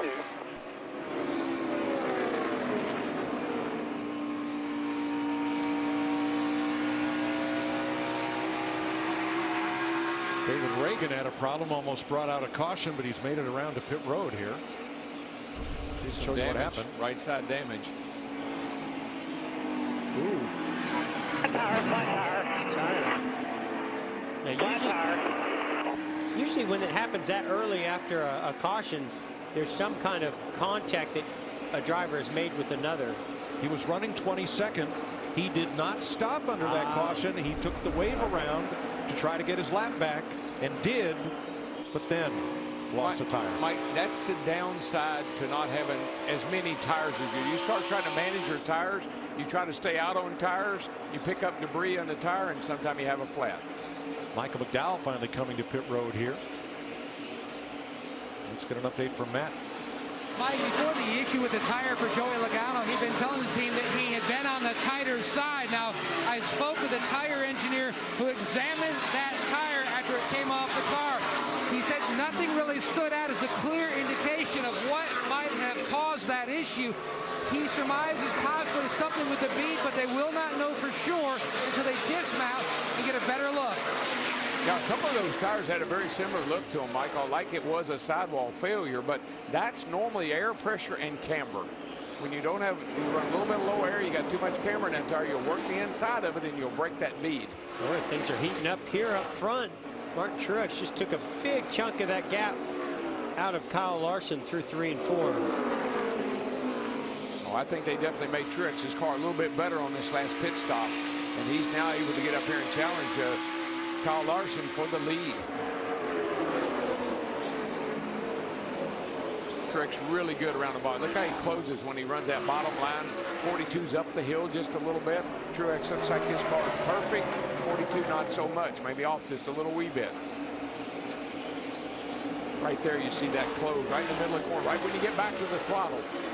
And as these two are battling, third place Jimmie Johnson is creeping into this picture.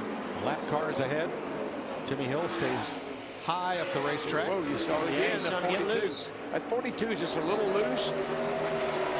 Looks like we may see a replay of what we saw earlier when Martin had to get up there and put a little bump. Whoa. I think he's going to clear him. It might be, hey, it might be a little payback here. Oh, Don't forget. yeah, you're right. Don't forget. Remember me? See, that's the difference of this year and last year. He would not even thought about that last year. And what I love, you don't wreck the guy, you just worry him to death. Is he going to hit me? Is he going to hit me again? Is he going to push me up the hill? What's he going to do? Yeah, but Martin Truex Jr., he's one of those drivers, you can't rattle him. You know, I mean, he certainly has a fast race car, but he's so calm inside the race car and handles these situations, you know, like the veteran that he is. Yep. Well, I'm glad you brought up worry, because we're going to take a listen to how Derek Nealon, the spotter for Kyle Larson, helped Kyle worry less with our Liberty Mutual Insurance spotter coverage. I don't know if it's from second to third or what it is, but like Kyle takes off and he's good, and as soon as he gets to about the start finish line at the 78 shifts, he like launches up a whole car length and is able to get even. So knowing what the competition is up to and how they are better helps a driver worry less. Spotter cam up on the roof with a great view of Dover International Speedway, where in 26 laps we'll have the conclusion of stage 2. Jamie. Well, it's interesting. Kyle Larson's first 2 runs of this race, he was loose. In the next 3 runs, he was tighter. But now he's loose, and they haven't made any adjustments, relying on the track bar. Perhaps next stop, they'll definitely take a swing at it chassis-wise. Vince? Well, Jimmie Johnson has won the race here at Dover 10 times before, and he looks like he's going to be a contender to maybe get number 11 and maybe tie Cale Yarborough for that 83rd victory on the all-time list. Jimmy working that track bar inside the car. The one concern they have, tires. They've only got 3 sets of stickers remaining. They have glued up a set of scuffs, put the lug nuts back on, but Chad Knaus warning Jimmie Johnson, tires could be an issue down the stretch. Whoa, turn 3 up the hill. Cole Whitten, I thought he was headed for the wall because he got a big shot going off in turn 3 by Regan Smith, and that happened right in front of the race leaders. What you saw, the cause of that turn 2 car in the wall. Goodness, it looks like the 20, Landon Castle. Oh yes, of the yellow car. And that'll give us a caution at lap 218. And that looked like a right front. It did. Now Landon Castle also took the wave around. He was in 21st place, so he had a lot of laps on those tires. Yeah, I think that right front's down like what we've seen all these others. See back here, and the car just goes up the hill. You can't do anything with it when it's got the right front flat. Well, what's got to be really worrisome for these crew chiefs and drivers right now is, okay, you got to conserve tires. You don't have a lot of tires left, but you're seeing tires fail and people get in the wall. Yeah. Matt? And Mike, up and down pit road, teams are starting to re-glue up sets of tires that they've already used. That's a set that came off Denny Hamlin's car. They've got 3 sets of stickers in the pit, working on gluing up a scuff set number 4. Well, that first set only has 18 laps on it, plus qualifying, which could have been 1, 2, or 3 rounds. I think we're going to see a mixed bag here because we're going to go back racing with about 15 laps to go to the end of stage 2. I think a lot of the guys up front are going to stay out thinking about that stage. I think guys near the back will come get their 4 and then stay out at the end of stage 2. I think you'll see a mixed bag here. Good point, Larry. Danica Patrick gets the free pass. First car 1 lap down. I think it makes sense at 42. We see him on pit road. That car was not good. car was loose. He needed to work on it, Jamie. And he just told Chad Johnston, his crew chief, we're junk. I don't know what happened. Maybe it's this set of tires. So they said, let's bring it on down, put a new set of tires on it. And you see they are going to make a chassis adjustment there, although they're risking it, he said, because if another set goes on and our car is good, well, we just went the wrong direction. Well, they tried a lot of different things earlier. They had a 2-tire stop. This time they get 4. 21 to go in stage 2. Martin Truex Jr., your leader.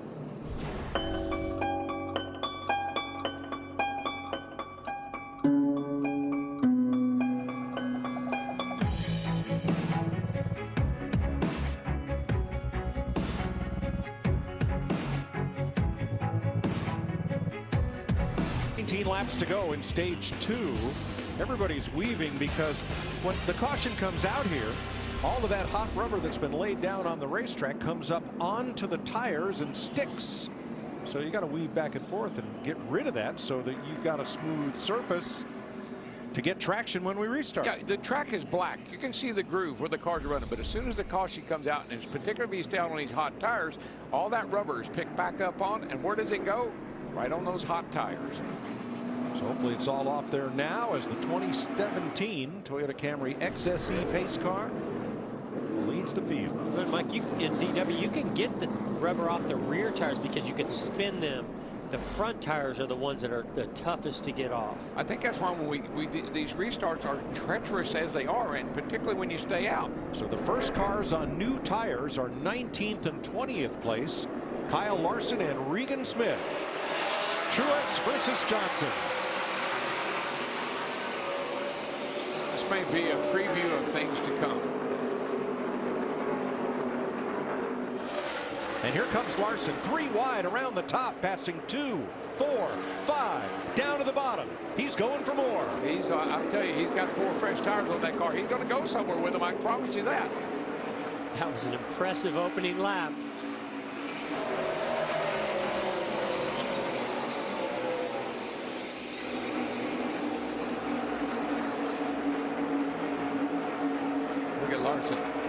Larson said, I think I can get, no, better wait.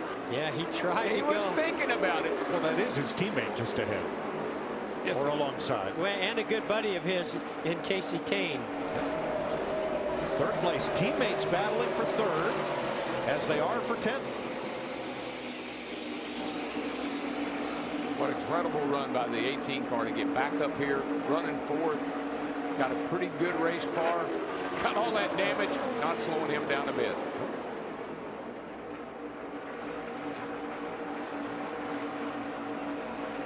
Kyle Larson's led 115 laps so far today, Jamie. And he's pushing hard, but his crew chief just told him, take it easy on your stuff. We want to stay out here when the stage is up. And Mike, just an update on those tires I told you NASCAR came and took to check. Well, after about 10 minutes, NASCAR brought him back, gave him back to the team, and gave him a thumbs up. Jamie, they took him down and gave him a bath.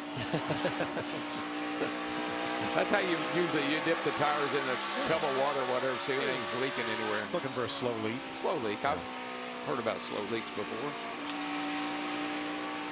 Martin Truex is checked out. He's almost a second ahead of Jimmie Johnson as we run the last 13 laps of this stage when he crosses the stripe. I do think that the 42, when they told him to slow down a little bit and take care of his stuff, he did back it down a notch because he was tearing up through there passing everybody. Now he just kind of looks like he's maintaining to the end of this stage.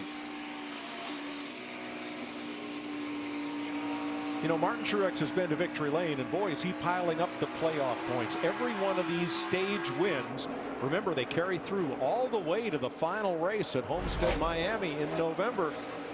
He's got 17 playoff points in the bank now. I mean, wow. That's a lot. That's going to be a lot. And we don't really know because it's the first year with stages and stage points and playoff points of how this is really going to factor in. But I got to believe you give Martin Truex Jr. that kind of a bonus or that kind of a lead going in the playoffs, it's going to pay off big for him. And that, remember, that goes all the way through the playoffs until you get to Homestead if you can make it there. Landon Castle's been in the wall again, kind of like Stenhouse earlier. No caution this time. Right front tire down again. Yep. He'll be headed for the garage, or headed for pit road at least. No caution. 11 to go, stage 2.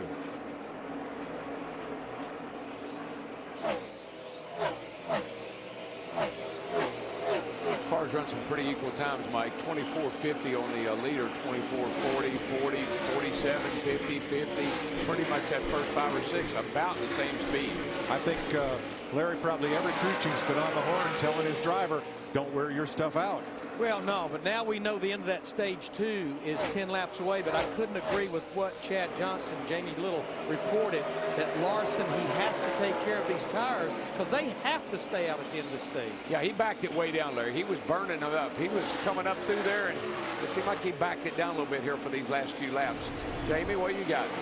Well, Chase Elliott, nice comeback for him. Remember, he got busted for speeding early in this race, and his car hasn't been great, but they've been working on it, making it better. Right now, back into the top 10. He's really focused on the exit of the corner, and there's a great quote that he said, and Jeff, I know you like this one. Yesterday, Chase told me, heroes drive into the corners, legends drive off. So that has been their focus, riding off well. I love that quote, and it's so true, especially when you see all these cars getting loose into the corner here at Dover. It's getting off the corner and carrying that speed down that straightaway. And that's true everywhere, but I think it's especially true here. And this kid, I know he hasn't won a race yet. He's going to, but he will be on his way to being a legend. Well, just think about today. We haven't mentioned him until now, and we're just past halfway of this race. That's when the really smart guys, that's when the really good guys, that's when the good cars start to surface, the latter part of the race. Quick recap of penalties thus far.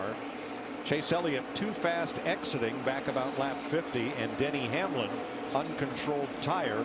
Trevor Bayne too fast exiting at about lap 123. So very light on penalties so far. Joe Gibbs Racing, when they won here last year, that was their 7th victory of the year. All 4 drivers have won this year, winless in point races. Here's how they run. Matt? Mike, Denny Hamlin, you can see running in the 12th position. His car's really taking a swing, gone polar opposite. He's been fighting loose much of the race. Now he's in the just will not carve the first third of the corner. They put some tape on the grill besides another minor adjustment. One issue on a stop. Dustin the case, the front changer. The gun had a little bit of a hiccup. Got stuck in neutral just for a quick brief second there. Lost a little bit of time on that stop. Thanks, Matt. Did somebody say Kyle Larson was told to slow down? I was going to say, I know you said he's taking it easy, DW, but I don't see it happening. I really don't understand why he's passing these cars, because they're all going to have to pit in just a couple of laps. I don't think it's that he's sped up so much as that I think these other guys are on the end of this tire run here, and they're just hanging on trying to get to this next stage. And he's got fresh tires, so it makes it look like he's really going hard. Well, he's made 12 passes for position since the restart. But as Larry pointed out, he's got to stay on those tires for the next restart. But his lap times really aren't any better than anyone else. He just ran a 24.40. Our leader just ran a 24.50. So he's really not driving that hard. It just looks like it. If you say so. 2 laps to go in stage 2. A little scoring monitor is what I go by. It's like when you stand in the pits and you clock people, you know, he said, well, you're better than him, but you're not as good as that guy. I think it goes back to what we talked about with Kyle Larson. He just likes to pass cars. He told me that one time. Mike, I think this pit road, though, it's a 35-mile-an-hour speed limit. Very narrow, very tight pit boxes. I think that's why we're seeing so many issues on pit road today. That's just a tough situation to have to work in. Deja vu all over again for the green, white checkered for the 8th time. MTJ, stage winner. That's what I would have said. Clayton Hughes. Clayton is a funny guy. He and his dad, Odie, they worked for me one time. They're good guys. Martin Truex Jr. wins stage 2 at his home racetrack.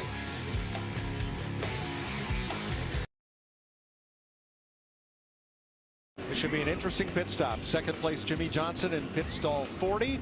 3rd place Matt Kenseth, his rival, in pit stall 39. Here they come. Vince. Well, it's been a point of contention, too, Mike, for the 48 and also the 1, which has to pit in front of the 20 today because of that penalty that the 20 had. Jimmie Johnson says the car's pretty good, but still a little too loose on landing. Matt Kenseth in that 20 needs some help when he gets back to the throttle. That's what they're working on, Matt. And the 78 of Martin Truex comes to a stop. His changers have been doing a great job today. Chris Taylor and Lee Cunningham, he says on the splitter early, a little too free near the end of that run. Meanwhile, the 18 of Kyle Busch, the change they made air pressure wise did not help. They're reversing that. The car just too flat the first few laps. Back to green, no grip. Kyle Larson, as you see, did come in for those, perhaps for those 2 new left side tires that they had.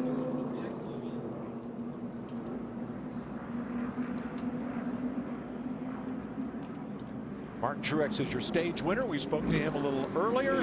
Let's talk to the stage 2 runner-up. Hey, Jimmy, this is Jeff. You got me? Got you, bud. Well, man, awesome job coming up from the back. I guess we shouldn't be surprised. You've done it before and won this race from the back, but you know, we're just watching all the different challenges and chaos going on in this race, and pit strategy and tire strategy. What's it going to take to win this race? Looks like you got a great race car. Yeah, we definitely have a great race car, and I think the way it's unfolding, who has enough tires might be a big factor in the way this thing plays out. The cars are driving a lot different than trips the past year. Corner entry seems to be really sensitive. A lot of guys are loose, including myself. So it's been a much more challenging race today than what I anticipated, but we're still sitting in good shape and got a shot at this thing. Well, thanks for talking to us. I can't believe I just heard you say you were loose in. I've never heard you admit that before, but have a great race. You got it, buddy. Thank you. Ryan Blaney exiting his pit may have broken an axle. He's coming back to pit road. We'll update that story when we come back. In the garage area, they have repaired or replaced the axle shaft on Ryan Blaney's car. The half shaft. Boy, that was quick. Well, you know why? They did the same thing happened last week, remember? Yep. So I guess they were prepared in case it ever happened again, not thinking what happened again today. Concrete pit box, asphalt pit road. So he's back on track. I believe he's a lap, maybe 2 down. We'll check that in a moment. Kyle Larson with left side tires. Martin Truex, Jimmie Johnson, Matt Kenseth, Kyle Busch, Kevin Harvick, Chase Elliott, Kasey Kahne, Denny Hamlin, Eric Jones. They are the first 10 of 23 lead lap cars. Ross Chastain got the free pass, and we're ready to go back to green. Like 154 laps, 153 coming to the line to go. That's a long way to go with not many tires. Geico restart zone. Here we go.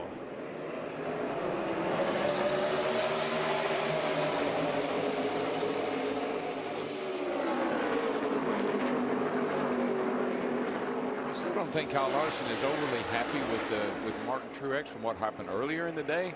That little bump and run? That little bump and run. They're going to put on a show and duel it out here on this restart.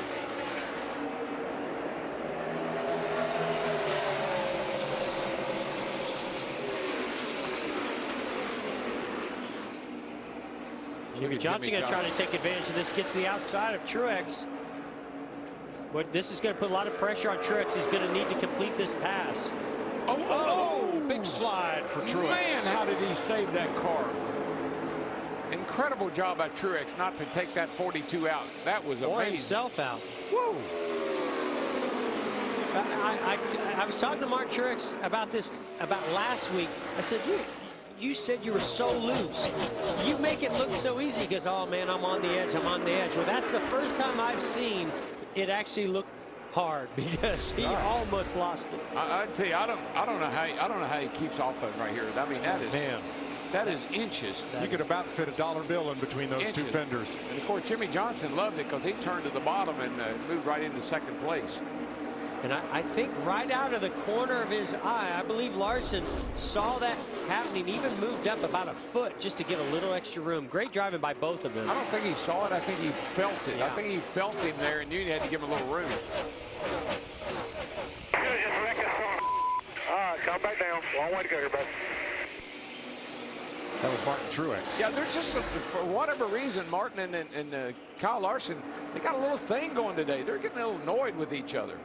10th place here.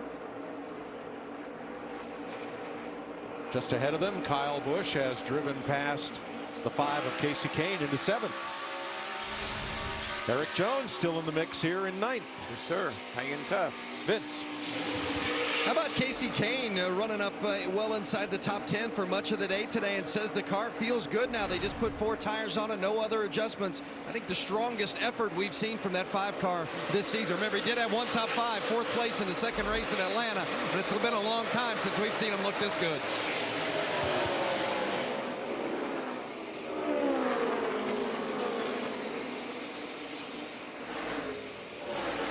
You know, when you start talking about Jimmie Johnson the most, the latter part of the race. Of course. That's when he really turns it on. You know, it's interesting you say that, DW, because if you look at the stats, Jimmie Johnson's not dominated this race like we've seen in the past since 2014, but yet he still has a win or 2 in there. Yeah, I think it's the knowledge of the track. I think, you know, the track's going to change. Things are going to change a little bit here and there. It's Chad knowing what to put in the car to make it good at the end of the day. And the other thing I think is important is his conditioning. That man stays on the wheel all day long. All right, we heard from Martin Truex's side. Here's the 42, Kyle Larson's. I'm sure he's going to be mad at us about that one, too. I don't care. It's racing. Amen. I like that. 2 different opinions. Just racing. Both Come on, man. Yeah, just racing hard. Now, this is the first that I've seen Jimmie Johnson get off the bottom of the racetrack, and he's getting a big run on the 42 of Larson. He's going to need to get right on his bumper, loosen him up. He followed him up the hill there, and that opened the door for Truex. He looked underneath, but here goes Johnson. Whoa! Little drag race down the back. But this is where Larson's really paying attention. His spotter's probably doing a good job telling him what's going on. You know, he moves up the racetrack. Whoa! Oh, contact. Whoa, he got into the side of the 48 that time. Well, the Mark's door going to was be mad open. at 48 now. Goodness gracious. And here comes Kenson in the 20. Just remember, Mike, Jeff knows this, that 42 and the 48, they got the same engine on the hood. There's our Hendrick engines up on the hood of that 42 car.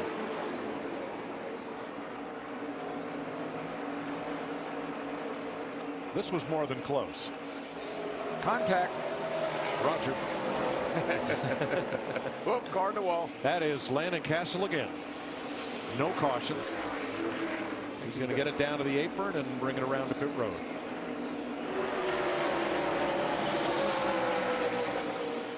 Miles the Monster, he must be ready for dessert by now. I've never seen him smile so much. It's like Gordon Ramsay cooked him a 10-course meal today. Here's Jimmie Johnson's radio. Oh, that's 78. Thank you, Earl. Jimmy, the 78 had to pick the 42's rear tires up once already this race for blocking. Pretty sure you can do the same. I believe that's what I tried to do. Yeah, he went in there chasing him up the racetrack right before all that incident happened between him and the 78. Jimmy's not going to do that until he has to. Jamie? Well, the 42 went back and forth about should they stay out or should they come in on that last stop. Well, you heard the radio. They decided to come in and take laps. So remember, those right sides on the 42 have 20 more laps on them. So the handling isn't quite what it was, Vince. As far as the 48 of Jimmie Johnson is concerned, if they've had a weak spot in this part of the race, it's just been their short run speed, the first 10 laps of the run. But once the run starts to string out, Jimmie Johnson is really fast. So we'll keep an eye on this and how long this run goes, whether or not Johnson can get past that 42. Yeah, I think Jimmy's sitting in a really nice spot here. The 42 got extra laps on his right side tires. Johnson should be able to go car better on the long run. He should be able to get up here and get the lead. DW, something I'm seeing right now is Truex is actually falling back. You know, he lost that track position. I don't know if he has some damage that may have come from that little contact, the 42 or the 48, but Matt Kenseth got by him, has actually pulled away a little bit. Yeah, and you know what happens sometimes, Jeff? You lose your temper, you get upset, you do a couple of things that don't work out for you, and then you got to calm down. You got to back off a little bit, catch your breath, regroup, and then go again. On that last restart, it looked like Ryan Blaney's car was only pulling with one wheel, and he went to the garage. We've got debris high on the front stretch, bringing out the caution here at lap 264. might have been from Landon Castle's car, but not sure. Castle came in, got another tire, and went back out. 137 laps to go. Let's talk about the why of tire allotments. Larry, wasn't that long ago that these teams were allowed to buy all they wanted. Well, it's where they can set their budget for the year, and it's one less set than what we had here last year. But here with 136 laps to go, these teams have 16 laps on this set of tires, Mike. I just don't see how in the world you could think about coming to pit road and getting 4 tires unless they're thinking about putting some of those scuffs that they re-glued up from earlier in the race. Paul Menard will get the free pass on this caution flag. So let's have a look and see if anybody comes. The lead lap cars were last on pit road at lap 243, 21 laps ago. Yeah, I don't think anybody will come either. I think this is a stay out kind of time right here.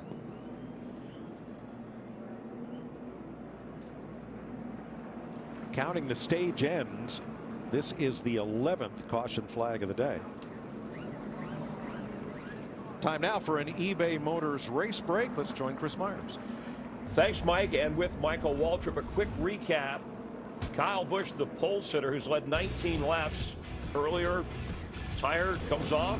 He loses track position, fell to 35th after leading. And damaged that left rear corner of the car, but it doesn't seem to have hurt much. He's been really competitive. The tire changer thought the guy was putting the lugs on, but the wrench was reversed, knocking those nuts off. Back inside the top 10, Kurt Busch loose, and Brad Keselowski rough for Penske Racing in the Ford. Yeah, a couple of weeks in a row for Brad. Man, that's a shame. Kurt had a fast car. It just shows you how close to wrecking these guys are every lap. Joey Logano with a right front tire issue going into the wall. He was running 11th, and Martin Truex Jr., a showstopper when it comes to winning stages. He wins stage 1, he wins stage 2, and again, he's the only driver in the history of NASCAR to have driven for the cycle, meaning he won all the stages and the race. Has a chance to do that here, but he's battling Kyle Larson and Jimmie Johnson, who started it at the back, and he's worked his way all the way up, but he's yet to actually lead this race. Yeah, and the last time he won here, I don't think he took the lead till like 23 to go for the first time. So Jimmy's just steadily and constantly marching his way to the front. I think he says, that's cute, y'all winning all those stage points. I want to be around when the checkered flag falls, and he's in a position, Chris, to do that again here today, making his record-breaking 11th win here at Dover. If he can do it, and it seems like Kyle Larson, there's some things going on in this race. What have you seen over the first 2 stages you think that will play out in the end of this race? Remember last year in the fall here, they finished with over 200 green flag consecutive laps to finish the race. Well, look at Larson. He's on a different tire strategy right now. They'll get matched up, he, Johnson, and Truex, and I think we're going to see a heck of a battle. They came together, and then also Matt Kenseth lurking right there as well. So there's so many plays that are going to so many things that are going to play out over the last half of this race. It's going to be awesome. And we still have, remember, after this race, we're halfway, 13 races to NASCAR's playoff. That is your race break. Let's head back upstairs and join Jeff, Darrell, and Mike. Thanks, Chris. 134 laps to go here, but it's a big day of motorsports because up in Epping, New Hampshire, the NHRA has the New England Nationals coming up next on FS1. Look at this earlier today. Terry McMillan had his hands full in round 1. His dragster suffered a colossal explosion during the elimination rounds. On Friday, Courtney Force had a similar incident in her car, and it's all happening on the quarter mile in New Hampshire. Yeah, on FS1 next. Courtney's over Belle Island yesterday watching Graham Rahal win that race yesterday handily, I might say. So, yeah, they're having a good weekend.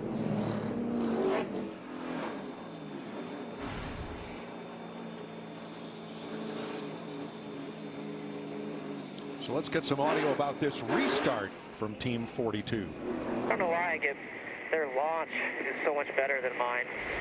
Like the 78 always kind of beats me on the restarts.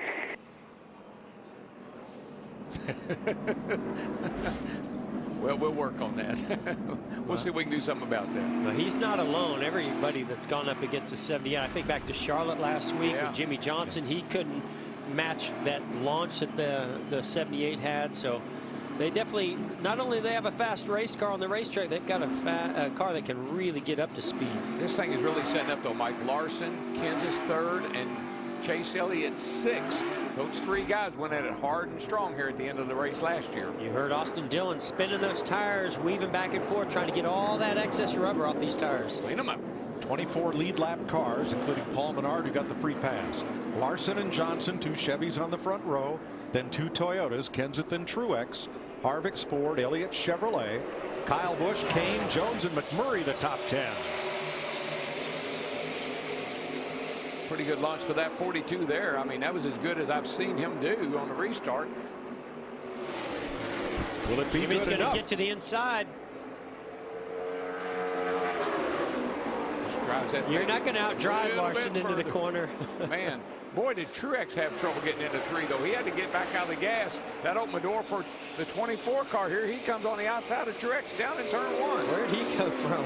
Boy, he's just been steadily coming to the front. He just quietly worked his way up into the top 5 here.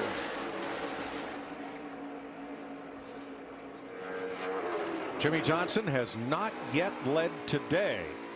Last May, he didn't take the lead till lap 383, or rather in 2015.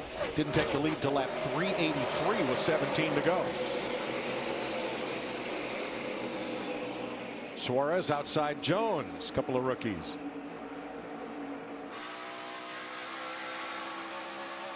Right now, I think Suarez is a leading rookie contender. He and his teammate are running first and second in that category. Actually, they're not teammates officially, but you know what I mean. Dale Earnhardt Jr. backing up to 19th. He restarted 15th. Junior has just not been able to get that car to operate anywhere that he wanted to. You could almost hear the rear tires spinning up off the corner as he was really loose.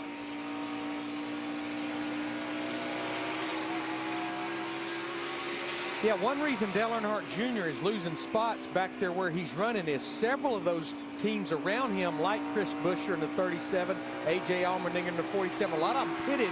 And I won't say they put on brand new tires, but they put on fresher tires.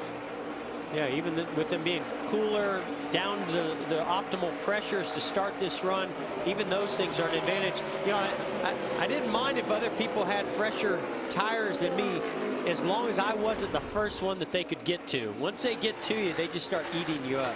And that's the case with Regan Smith in that 43, fresher tires on that 43 car. An update on Eric Almirola. He is improving week to week. And he says the difficulty in his stage of recovery right now is that his back doesn't hurt anymore, but he still has to be careful with it. No back brace or anything like that, but he's still on limited duty, no lifting, and of course, no racing, not for several weeks to come. But good to hear that he's progressing nicely after that Kansas crash. Yeah, it's the what ifs that you have to worry about. What if you get back in the car and something happens again right away? That's the thing you have to be concerned about. They said they won't rush it. Richard Petty Motorsports kind of coy on their plans from here on out. Regan Smith has been in this car and done a good job for them the last 3 weeks. Yeah, boy, when I think of fill-in drivers, and I mean, Regan has his own you know, abilities without being a fill-in driver. Listen, he won in that 78 car for Giroux at Darlington. He's a great driver, but boy, when it comes to filling in, he's like the top of everybody's list. He's the guy they call. Now Matt Kenseth was testing the high groove for a couple of laps. Now he's come back to the bottom, Vince. Yeah, he likes the entry to the corner, but where he has the problem is at about that 2/3 mark through the corner. Says it feels like it's shoving, and he's not able to drive it off the way he'd like. But otherwise, been pretty pleased with the way the 20 is handling during this portion of the race. Mike, you know this, and Jeff, Matt Kenseth, a thinking driver. He's thinking about, okay, what do I need to do here? What am I going to be looking at the end of this race? Do I need to run a different lap? Or am I going to be stuck here on the bottom? Is that all I can do? So he's experimenting a little bit right now, thinking about the end of this thing. I know Jimmie Johnson's still just chipping away at Kyle Larson, but how impressed are you guys with the job that Kyle Larson has done? Older right sides, newer left side tires. I thought he'd have all kinds of fits with the handling of that race car and have even more fits with Jimmie Johnson and Martin Truex Jr., but he's holding them off pretty good. How about that second place car, Vince? Well, and remember, it wasn't that long ago that there's a little history between Jimmie Johnson and Kyle Larson. Remember back at Charlotte when we had that radio from Jimmy when he asked, how big is that 42 spotter? And he got the response, fairly small, and came back with, I'm tired of being run into the fence. So a little bit of history between these two guys. Wow. We'll see if it plays out once Jimmy gets to the bumper. All right, 120 laps to go. Ryan Blaney back in the race after rear end repairs. Larson, Johnson, Truex, Elliott, Kenseth, the top 5.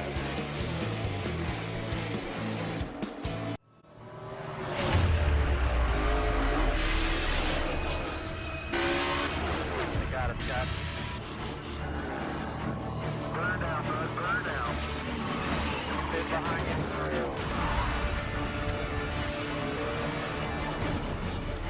In a race that stimulates all 5 senses, you're gonna need every single one of them.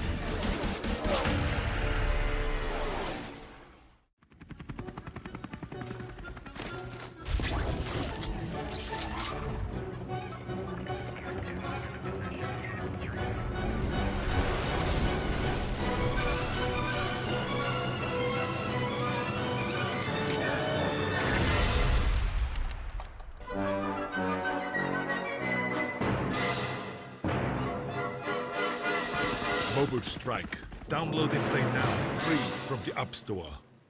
People love an amazing deal, which is why KFC's new spicy, crispy, hand-breaded Zinger chicken sandwich is now available in a $5 fill-up for a limited time. Only $5. Why? Because it's an amazing deal. I thought I already said that. KFC, it's finger-licking good. I miss you, babe. I wish you were here. I miss home.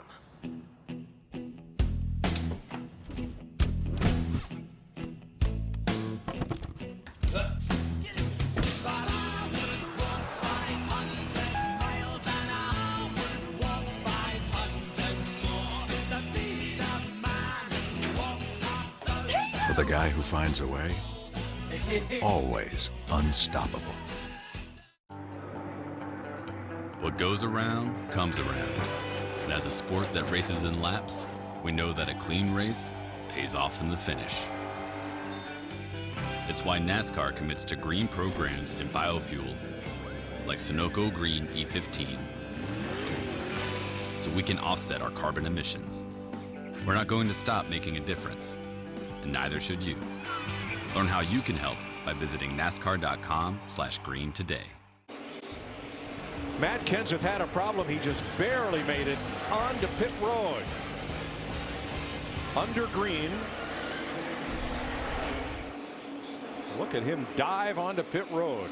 Incredible that he was able to get that car on the pit road. And stopped in the second pit. Vince. Yeah, I thought he had a tire going down. The team wasn't even ready for him, and he made that decision in a split second and had the team scrambling down here to change the right sides. So Matt Kenseth will go 1 lap down. I'm almost certain also, Mike, he had to be speeding coming on the pit road. I just don't see any way he wasn't speeding right there. So there may be a penalty coming also. Well, they're calling it commitment line violation and too fast entering. You have to have all 4 wheels below that orange box on the asphalt. You can't put 2 tires on it. You'll see it here. Hard on the brakes. Close. Might have got it with the right rear and the right front. There it is.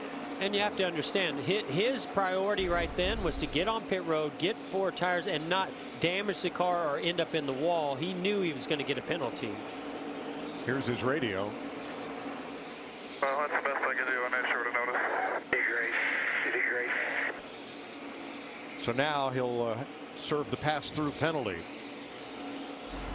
And with 111 laps to go, Kyle Larson leading Jimmie Johnson by 0.4 of a second. Let's look at today's Credit One Bank ones to watch. Well, I've got my eye on Kyle Larson. I think this is a redemption race for him. A year ago, he battled it out with one of the veterans, and Matt Kenseth. Today, he's battling it out with one of the legends in Jimmie Johnson, and I think his desire is going to get him that win today. Yeah, Jeff, Martin Truex Jr. got his first career win right here 10 years ago. It's his home track. He swept the first 2 stages. He'll become our first 3-time winner of 2017. Jimmie Johnson's looking for a record day. He's going for his 11th win and his 83rd victory that would tie him with Cale Yarborough for 6 on the all-time win list. Jimmie Johnson.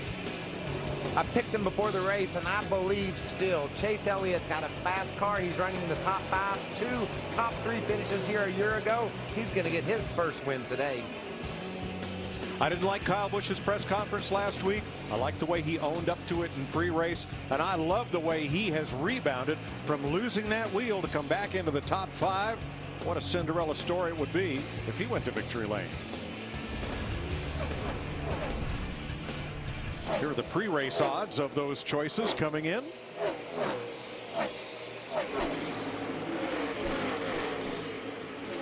And DW, your pick might have just grazed the wall just a little bit. No, we just narrowed it up a little bit. It'll make it faster. Ooh, it's a little more than a little. Well, okay, well, it'll make it a whole lot faster. All right. I hope. He is closing on Kyle Larson.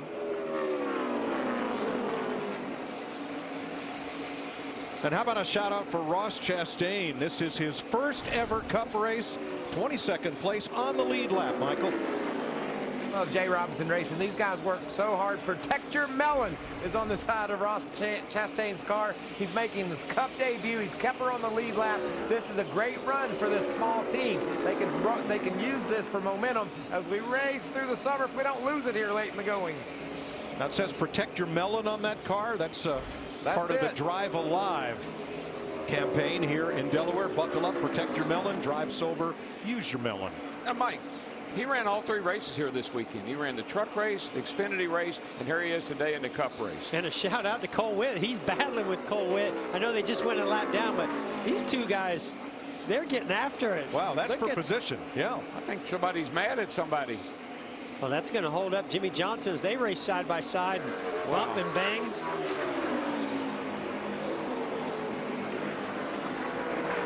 Slide job after slide job. I mean, Jimmie Johnson's got to be going, what's going on? Wow, Jimmy better get going. He just barely got in front of the 72 car. Wow. I don't think that was a friendly way that Jimmie Johnson gave those 2 guys. Might have been single digit. Well, now that took Jimmie Johnson from 0.3 of a second behind to 1.6 seconds behind.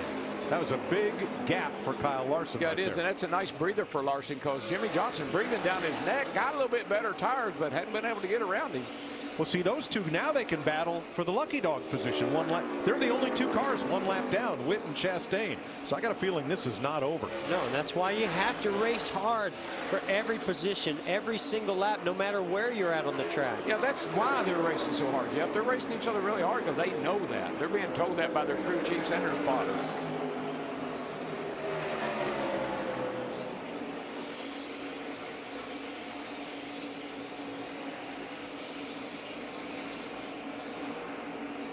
Kyle Larson now up 2 seconds. He is gaining ground on Jimmie Johnson, who is trying to approach a real milestone in NASCAR history here with that next victory.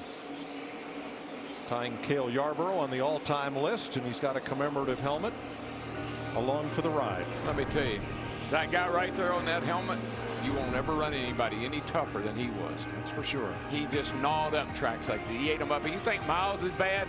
Cale Yarborough was badder. Yeah. You think Kyle Busch loves to win and hates to lose? You should have met Cale Yarborough. That's right, buddy. He was tenacious.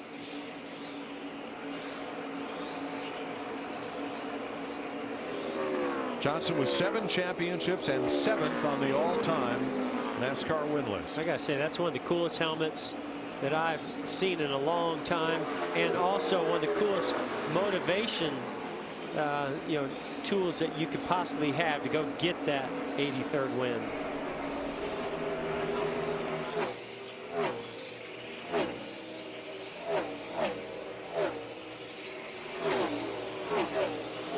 You know, when I look at Kyle Larson, just remember he had about 19 laps on those right side tires. But let me set up what may happen right here. This is how many laps there are left to go. These teams can go to about 60 to 65 laps to go. But I think what may happen, they may break up this last run into halves. I think when I'm looking at the race pace, how much it's fallen off, we may see some guys start diving in with about 70 or 75 laps to go, trying to take advantage of those tires. Remember, everybody has 2 sets of tires left now. Looks like that maybe that little bit of damage that Jimmie Johnson got on the right side of the car, maybe that's affected the car. Or maybe more. Vince. Yeah, Jimmie Johnson says the car all of a sudden has swung tight. He feels like something's wrong. He's not quite sure what, but Jimmy believes they've got a problem. Well, it was confirmed that Matt Kenseth did have a right front tire down when he stopped under green. Jamie? At 24, Chase Elliott, the best he has been today. I talked to his crew chief earlier today, and he told me they struggled a little bit. They thought they were a 5th to a 10th place car. He said the problem that happens here is the Jimmie Johnson factor. You expect your driver to drive like him, and you expect that when you put Jimmy's setup on, it works. Well, we realize neither works. Chase Elliott has to drive his own race car in his own race. He's doing just that, guys, as he's following his teammates. Well, and I just think going back to Jimmie Johnson, whether he's having any issues with his tires, he ran really hard in the tire tracks of the 42, trying to make that pass for the lead, trying to get into clean air. I wonder, did he abuse that tire a little bit too much? I don't know, but that car is definitely not handling like it was. So I'm jumping sideways off turn 4. Now Chase Elliott gets by. I think there might be a little issue with that 48 car. We'll He's smart. He knows how to take care of it. He knows when he feels something, you know, how to back it down and save his equipment. Larry, remind us, when does the window open to make a stop and get to the finish? Well, we're sitting there at 93 to go. Somewhere around 85 to 90 to go. That window opens. That may be what Chad Knaus is sitting there thinking about. The ground they're losing, the way the pace is. We've lost almost 2 seconds over this run. Now, the risk you run is if you do make that green flag stop and that caution comes out and burns you. Yeah, that's the problem. See, these guys are all on tires that are pretty worn. This is a time in the race where you can have a tire issue by another car. You come pit road, you lose a lap, your day's over. So Jimmy is in 4th place, 4.7 seconds back. Look at Denny Hamlin there in 14th. Hamlin is 14 seconds off the lead in 14th, running the longest green flag stretch of the day. Here's an update on the Coca-Cola Racing family. Daniel Suarez in 9th. Ryan Newman, Denny Hamlin, Austin Dillon all still on the lead lap, as is Danica Patrick. Joey Logano 4 laps down after crash damage. Mike, it's only a 400-mile race, only a 400-mile race. But let me tell you, these guys and gals are going to be worn out when this thing is over with. Danica Patrick there, about to go a lap down to Kyle Larson. We're going to take you side by side. Keep it right here with NASCAR on FS1.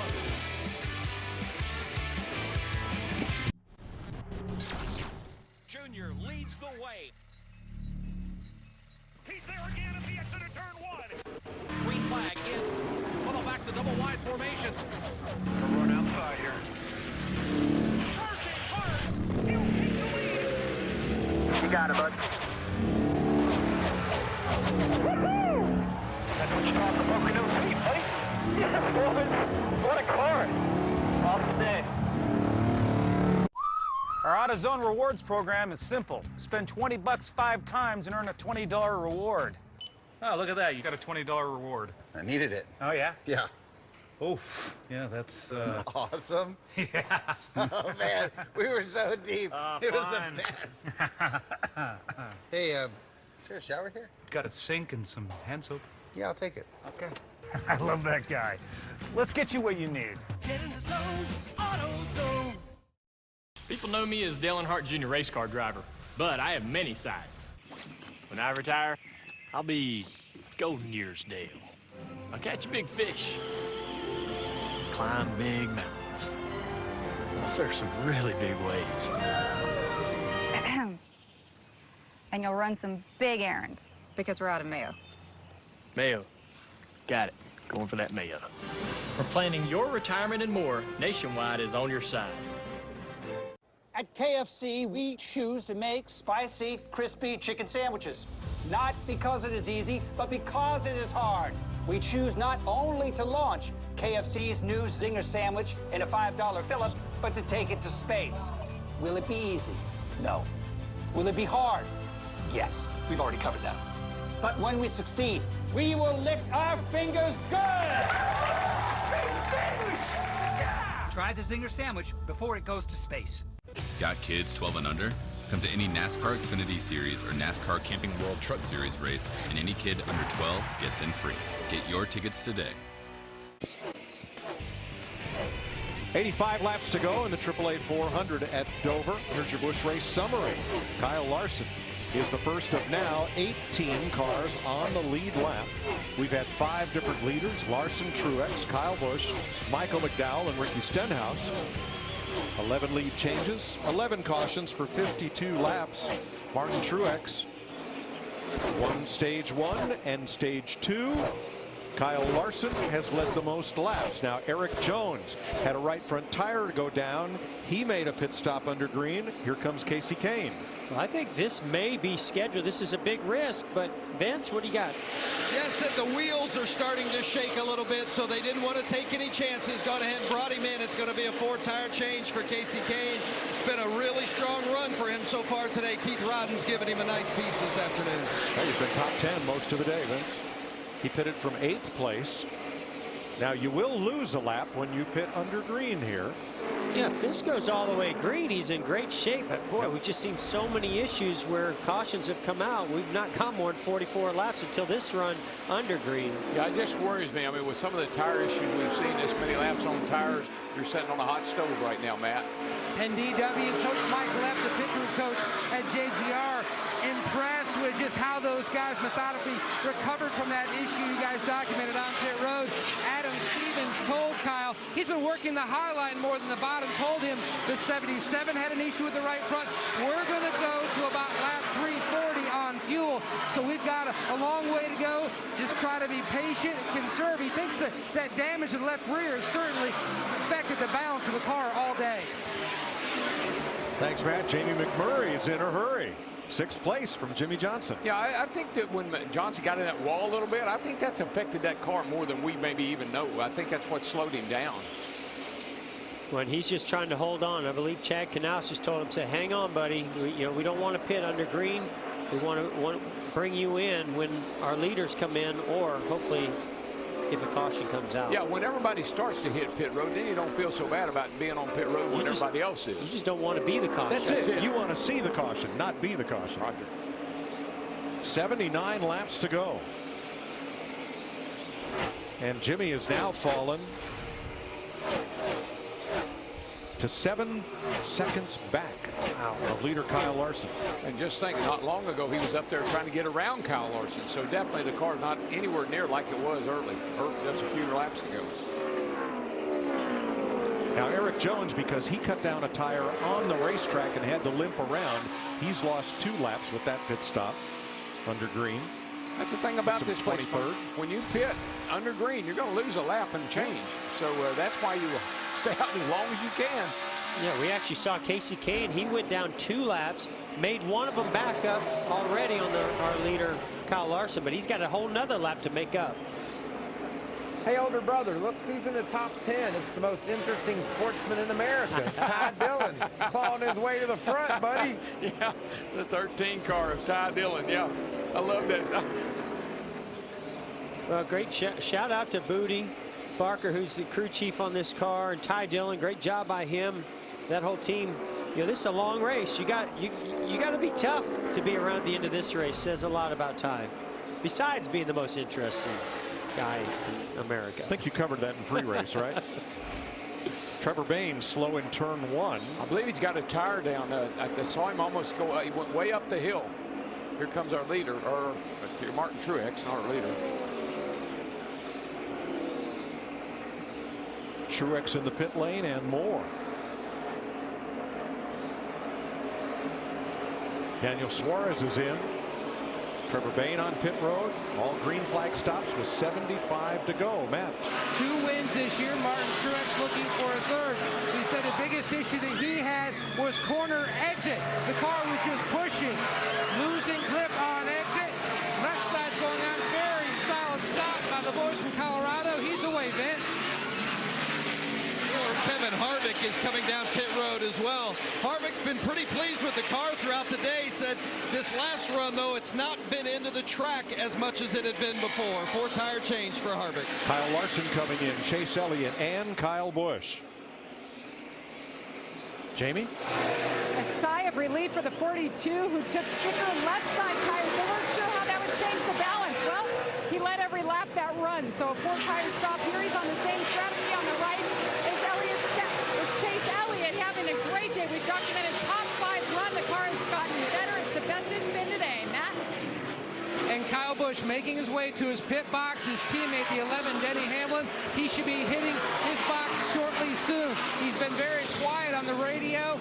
We documented earlier just the issues recovering from that issue on pit road. Solid stop so far. The 11, Denny Hamlin, is in as well. They're going to make a wedge adjustment, significant crank there on the 11. Balance just hasn't been there much of the day, swinging from really free to the opposite on the tight side, Vince. One of Jamie McMurray is coming to pit road as well as these green flag stops come, and the caution is now out, Mike. Jimmy Johnson gambled by staying out, and it pays off. Oh my goodness. He inherited the lead from Jamie McMurray, and he is the leader as Regan Smith causes the caution up in turn number 2. You just think about risk versus gain, and what a huge risk they took by keeping Jimmy Johnson out that late. But then the leader started hitting pit road. I thought that's exactly when he would come down pit road, stays out. Now he's got a bunch of them a lap down. They get the wave around, and he has the lead. Hey, Larry, I bet the trend, I don't know what the trends are, and I'm not asking you to look it up real quick, but I bet the trends told Chad Canals he needed to probably stay out until this point. Boy, heavy damage and impact by the 43, Regan Smith. Oh, my gosh. That Losing a right shot front. up the hill. Now, he was 14th. But that's what I was talking about, Mike. When you stay out this long on tires and you start pitting and other people stay out, that's the kind of thing that can happen right there. I believe Eric Jones may be the free pass car. We'll double check that.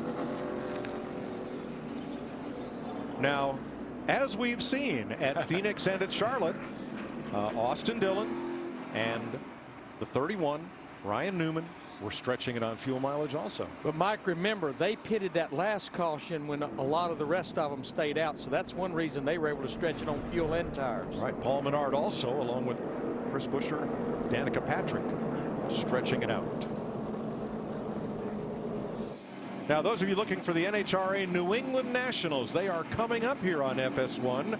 That coverage beginning in about 5 minutes over on FS2, or you can watch on your mobile device, Fox Sports Go. When the race ends here in Dover, we'll go to Epping, New Hampshire on FS1. Hey, Michael, the world's most interesting sportsman is running second now. Wow. That'd be Ty Dillon. I can't do anything with this man. Darrell, he can pull strategy. He can. He's a hand model. He's got it all. You got it all, brother. What? Well, the Field and Fin, they named Field and Fin? Yeah, I think that's it. Okay. It's a sportsman magazine. So if you're a hunter, fisherman, you know about the magazine. But anyway, they named Ty Dillon the most interesting sportsman in the world. Wow. It's big.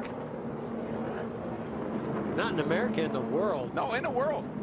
All right, let me correct on the free pass. Kyle Larson, we're being told, will be the free pass car. First car 1 lap down as a result of pit stops. Well, Jimmy Johnson. Let's hear where that horseshoe went. Right side looks fine, Jimmy. I just saw a quick glimpse of it there, but it doesn't look like it's torn up. I didn't think I hit it that hard. I just leaned on it, but man, I got tight after that.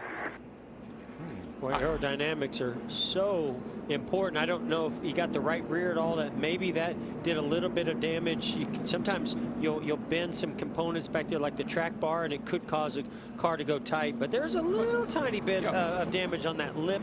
Maybe a little bit, but look at the tires. That's what I always go by. If you got into the wall pretty good, you're going to rub all the lettering off the tires. And the tires still have all the Goodyear on the side. The car looks pretty straight to me. I think it's okay.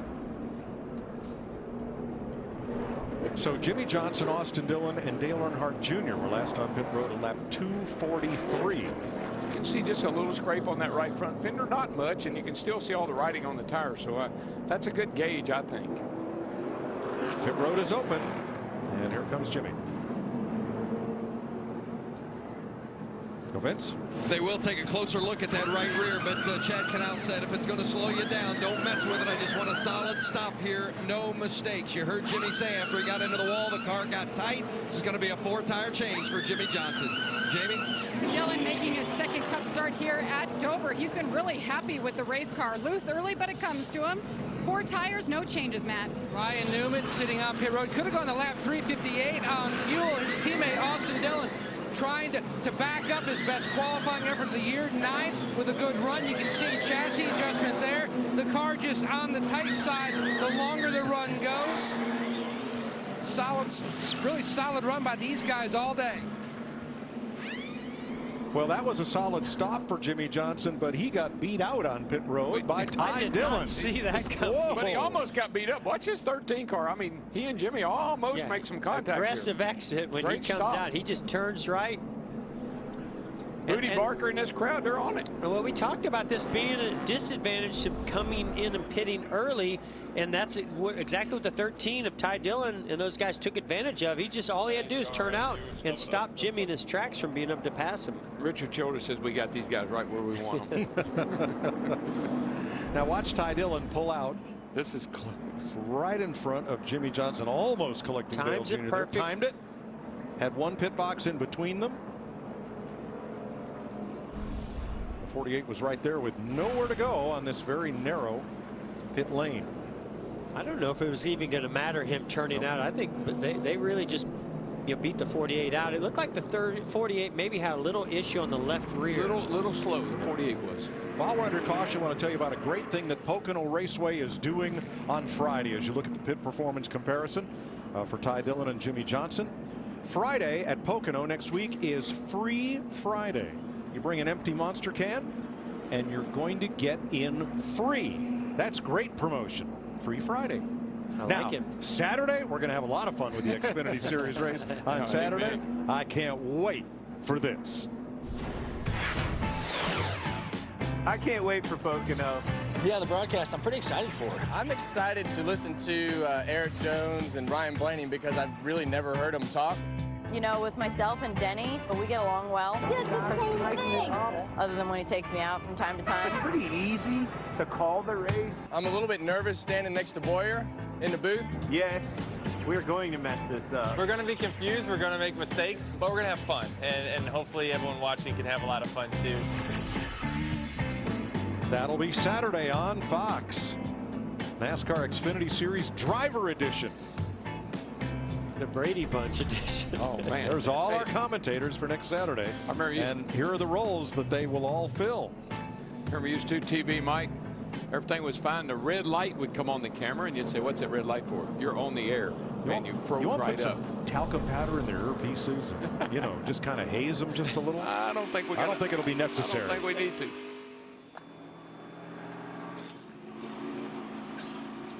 Ty Dillon is your race leader with Ryan Newman alongside. And everyone that's behind you beat all day, so that's our buffer. There won't be many to go when we take it. Handle this thing. Simple. Time to play with the big boys.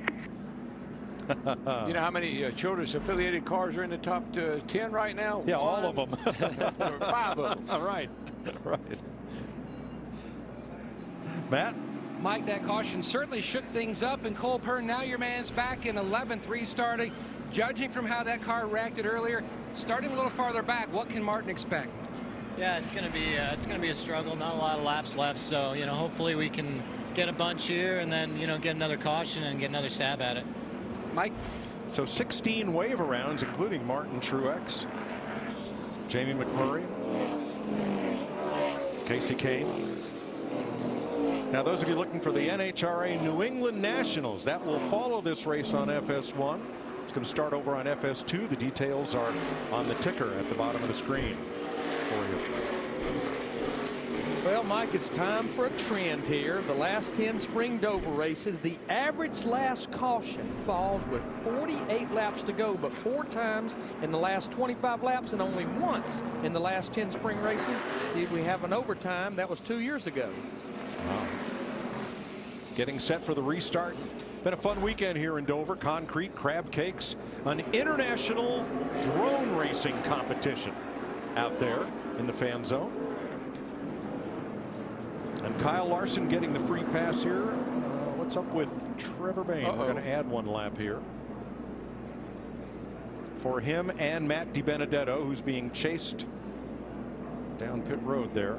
The 6 took the wave around, but he was told on the radio by scoring he was not eligible for the wave around. Let's go down to the 13 pit, the leaders pit, and Jamie. Well, Booty Barker is the crew chief for Ty Dillon. You guys had a great stop there. You worked your way into the top 10 on your own. Is the car good enough to keep it up front in this clean air? Well, clean air helps a ton. Happy for Ty. It's in a big event right here. I hope it makes it happen. But either way, crew has done great. Geico Chevrolet running well. You imagine his brother went to victory lane last week. If Ty goes this week, wow, what a celebration. 1 week ago, older brother Austin Dillon on the last caution flag stop, they decided they were going for it along with their RCR teammates. And when Jimmy Johnson ran out of gas because he had not been told from the start they were going to go the distance without stopping again, Austin Dillon crossed the line. The car sputtered in fumes, or was it tears of joy, as he made one spin and then made that trademark belly flop into the infield grass and walked to victory lane. Beautiful win. I'm not sure about that slide, though. Here he is today, one of those winners this season. And boy, look at all the surprises, and we could get to 16 or more winners before Richmond. Yep. Without too much trouble.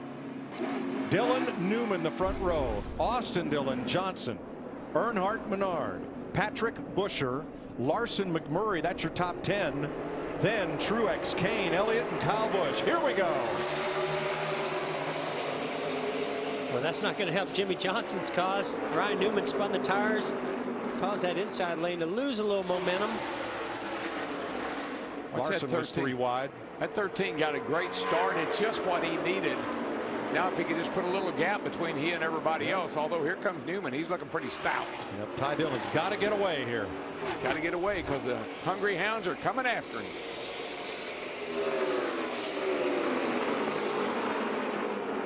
.61 to go.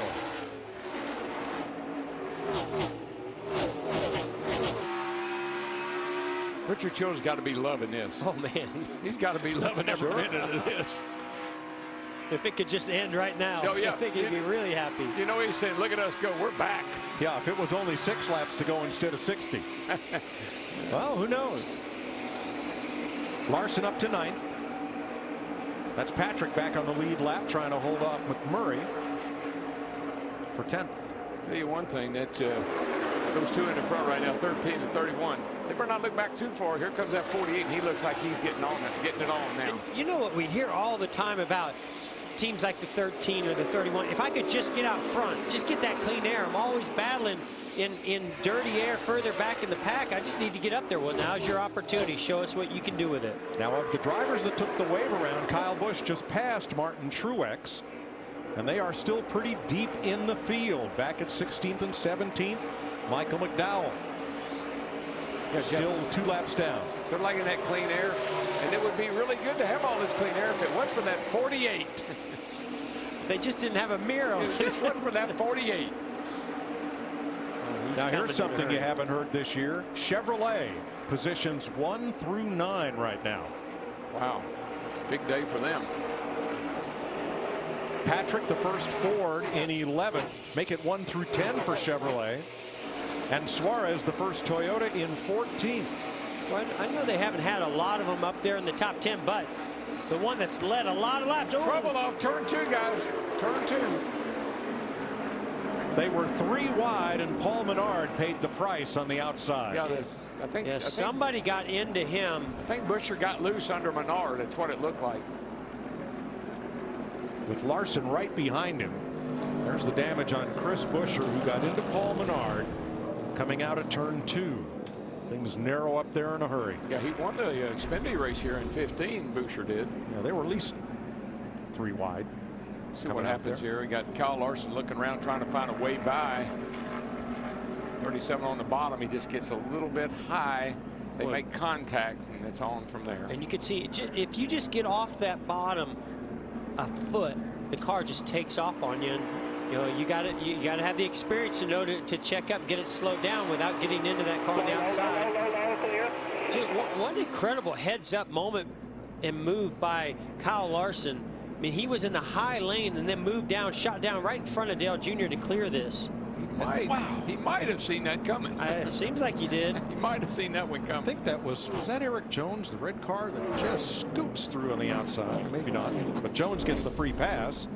In any case, Eric Jones will be back on the lead lap. And here's Martin Truex on pit road. That's a bit of a surprise. Do they have any tires left, Larry? Yeah, they'll have one set left. Okay. They'll have one set. He took the wave around. Oh, that's right. He took the wave around. So he's going to put another fresh set on here.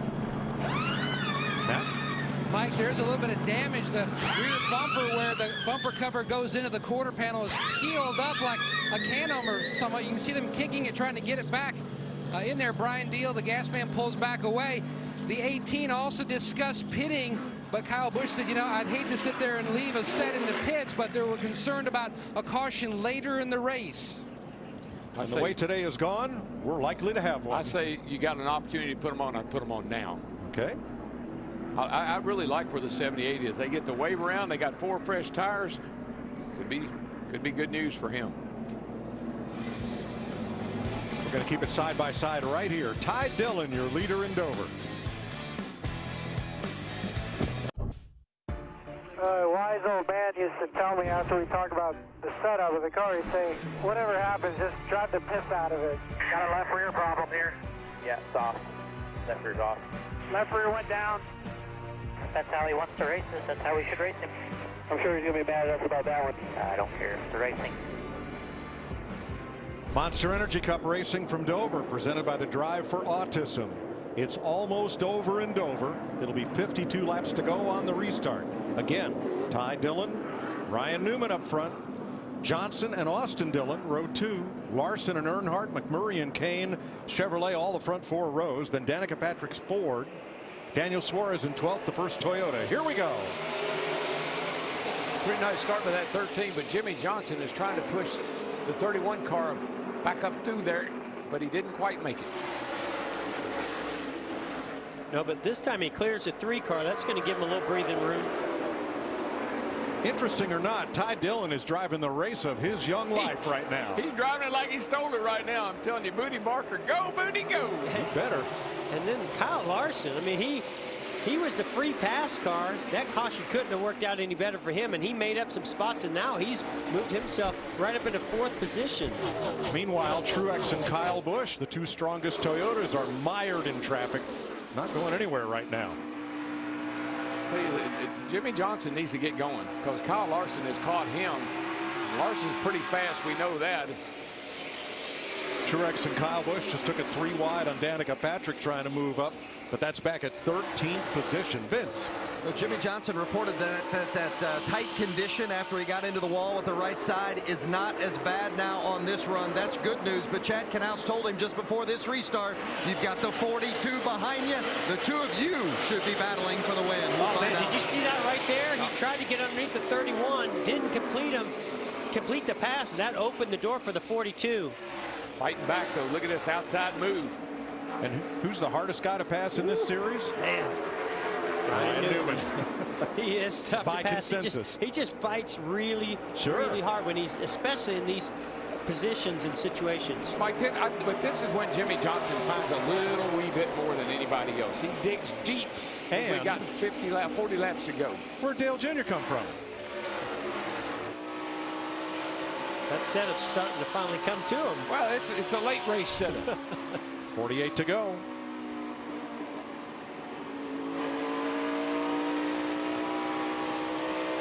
I think you'll see that I believe Jimmy Johnson might have gotten the out right there. He just touched him, touched the 31 to Newman, enough to get Newman out of the way. Yeah, no damage. Oh, little contact between the 42 and the 48. 42's had a little contact with different folks today. Well, he knew that was his moment. If he could get in front of the 48 of Jimmie Johnson right there, it's his to win if he can go up and get by Ty Dillon. Yeah, the letters have been rubbed off that left side tire. Mike, that 24 I don't car. think it's too bad. If we get the lead, it'll be better. That 13 car just ran a 24.11. Johnson just a tick quicker, but not very much, about a half a tenth. 7th place, McMurray coming back. Here comes Chase Elliott against teammate Casey Kane. Again, that time by a 24.18 to a 24.10. So just a little quicker on Johnson, but not a lot. And now 9 Chevrolets out front make that 9. Truex the first Toyota in 10th. Harvick the first Ford in 11th. Yeah, Truex should be coming. He's got 4 fresh tires on that car. He could be somebody that you might have to deal with here late in the day. He's back into the top 10. He's got 44 laps to go. Well, he can make that up, Kenny Jeff. Sure. Not if Ty Dillon has anything to say. Might need a little help. I just think it's cool that Ty Dillon is able to sit out here. He's leading this race. Jimmie Johnson's quicker than he is, but he's leading this race with a chance. And he's paid his dues. He spent his time in the Xfinity Series. He's come up to the Cup Series. There was not a seat open at the family team, Richard Childress Racing, so they made a deal to put him into the Germain number 13 here, and boy, he's run well. Oh, look at this. The 42 is going to get to the outside of Jimmie Johnson. This could be for the win if Larson can get up there and get by the 13 of Ty Dillon. The 48 got loose behind. Whoa! Again, I think he took a shot at him. He got loose down in 1 and 2 behind the 13. That allowed the 42 to get a run, and Jimmy knew that 42 was going to dive to the outside. Could not quite complete that block. I don't think he took a shot at him on purpose, but that car was headed up the hill right into the side of that 42.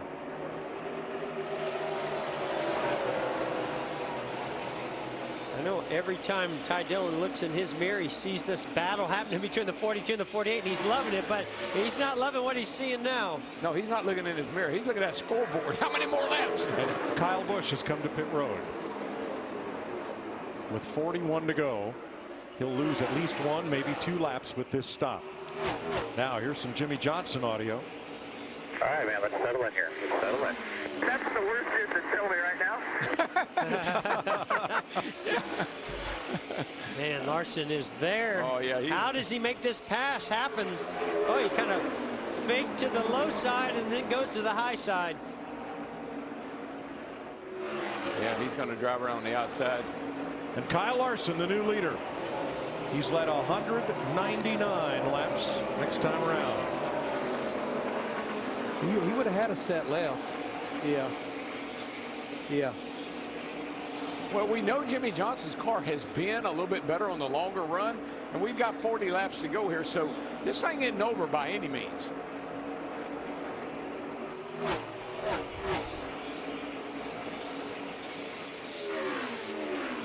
I love Jimmy DeChendo.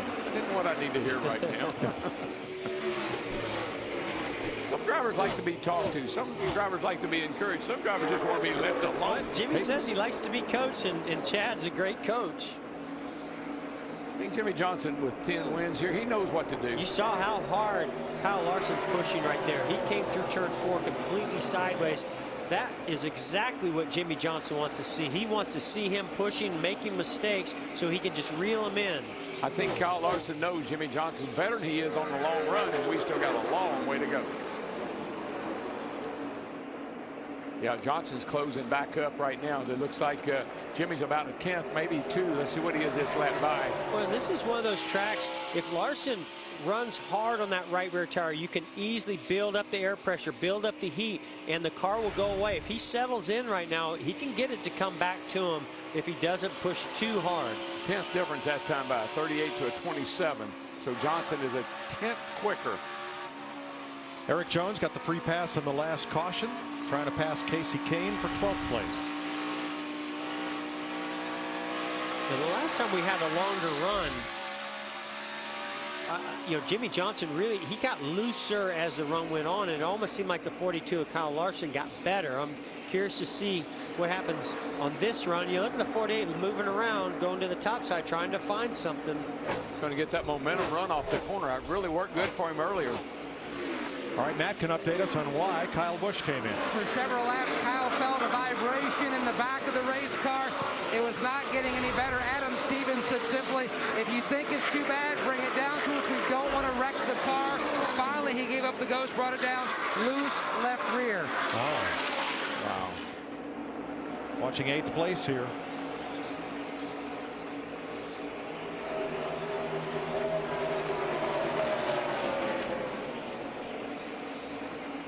Out front, Kyle Larson maintaining half a second on Jimmie Johnson, beginning to get in a little traffic, Jamie. He is, and you know, I was talking to his crew chief, Chad Johnston, this morning about this very race a year ago, and he confirmed that was the first time his driver and his team competed straight up for a race win.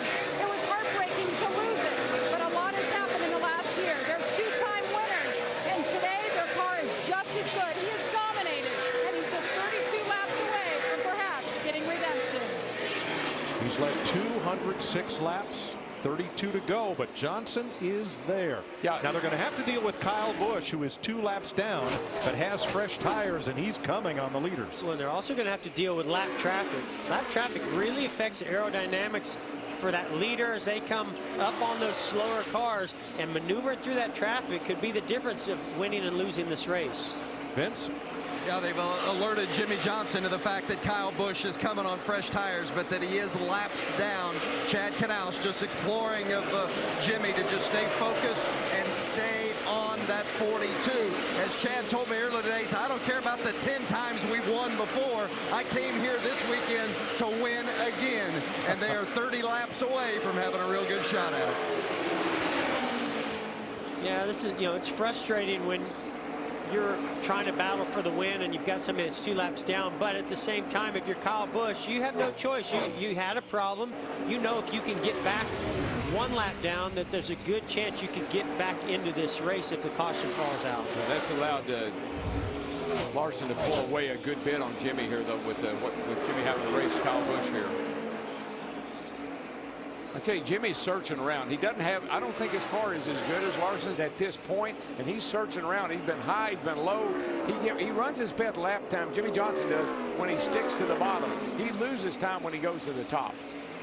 Now he lost almost half a second as Kyle drove by him, maneuvering. Let's see what happens when Kyle catches Kyle Larson. And if Busch is able to get by him without incident. And this is meaningless. All it will do, it will put Kyle Busch 1 lap down instead of 2. Right. It's meaningful for Kyle Busch, but not for the race for the lead. Well, and I've been watching a little bit of the line that Kyle Larson's been running, and we see the darker line build up where the right side tires are laying rubber into the racetrack. What he's been doing is straddling it, so he'll go up, he'll dime in the corner, come back down, and he'll straddle that darker line of rubber, and it seems to be really giving him a nice run off the corner. Now Kyle Busch went by Larson, and it didn't slow Larson's lap time at all because of where Kyle caught him. Yeah, but Larson and Johnson both went high because they want the 18 to go on.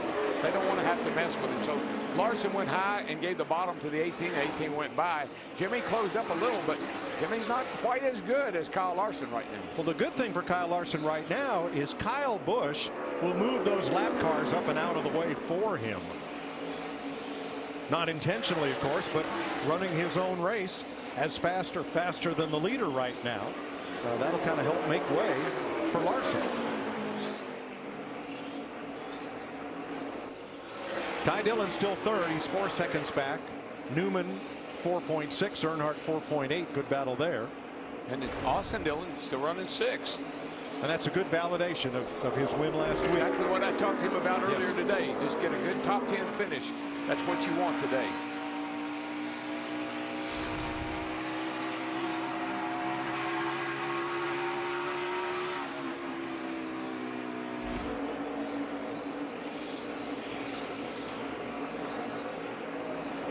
Martin Truex fought his way up to 6th spot.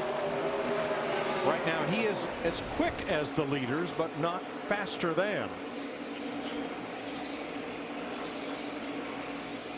He's gaining a little bit, but he's got a long way to go. And pretty short time to get there. Here's 11th place. Suarez and Jones battling. They've been battling all day long, those two rookies have. Still have 16 cars on the lead lap with 22 to go. Dale Jr. in 5th. He's been close to Ryan Newman, but unable to make the pass. Ty Dillon, Newman, and Earnhardt all running right very close together. Impressive 3rd, 4th, patience 5th. from Dale Earnhardt Jr. today. Oh, well, just think where he's been running most of the day. He's back about 15, 12, 15. Right now, got a good shot here to top 5. Danica spun earlier today. Nice rebound to be 16th. 1 year ago here at Dover, Kyle Larson led a bunch of laps, battled Matt Kenseth in the closing stages, and took a look back. The race at Dover last year with Matt was a lot of fun. What I remember about it just being really intense and exciting, and close racing there. I did everything I could to get by him without really getting into him. You're disappointed that I didn't get the win, but still had a blast that day, and I know I earned a lot of respect throughout the garage area, which was good. It was, and he had a great run. This year, different story. I think it's really cool that that young man is worried about respect. I really think it's interesting that he thinks about that a lot, and we hear him speak of it a lot. He wants to be a star in the sport, and he is, but he wants to be accepted for who he is as well, and he's a great young man, great little driver. What I really am impressed, Mike, is just how Chad Johnson and that whole Ganassi operation with this car right here, the one car of McMurray, how they have turned the corner about middle or latter part of last year, and how good that car has been everywhere we go. Back at 11th place. The rookies keep battling. Man, these guys have just been going at it today. They have. Great racing between these two rookies, and a great job, as tricky as these conditions are, keeping the fenders on these cars as much as they've been side by side today. Someone's got him there, I think. He's got the bottom line. He's able to slide up in front of Suarez and take the position. You got to think about Jones. I mean, he spun out in practice. He had a couple of spins at Kansas a few weeks ago. He's got to be thinking, I got to hang on to this thing here at the end of this race. Ty Dillon 3rd. You're looking from Dale Earnhardt Jr.'s car. This is 5th. Martin Truex Jr. coming with 16 to go. He's coming. Yeah, and you can just see those tires and how well his car is handling. He was just able to get right up on his rear bumper and wait to accelerate off the corner to make that move underneath Dale Earnhardt Jr. Yeah, he is 8 seconds back of the leader, Kyle Larson. A lot like last week when he was trying to chase down the 3 car in the 48 at that time. He just ran out of laps. He had a fast car, ran out of laps. Yeah, pretty much what we've seen all day as a trend for Kyle Larson. His car seems to be really good on the long runs. Jimmie Johnson, he talked about improving his car on the shorter runs. I think he's definitely done that.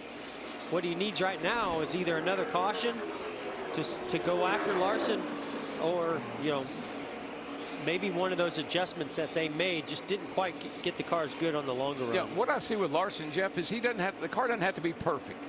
We've seen that car move around a lot today. We've seen it sideways a number of times. The car doesn't have to be perfect. It's just got to be something drivable that he can hang on to, because he can hang on to a loose car. Pretty impressive numbers right there. 225 laps led. Martin Truex has caught 4th place Ryan Newman. Lap car just ahead, and Newman's going to use it as a pick. Joel Witt. Man, you work, get right there to the guy, and then you get a shot at him, and there's a slow car in your way. You have to fall back in line and start all over again. And you're running out of time. 12 to go.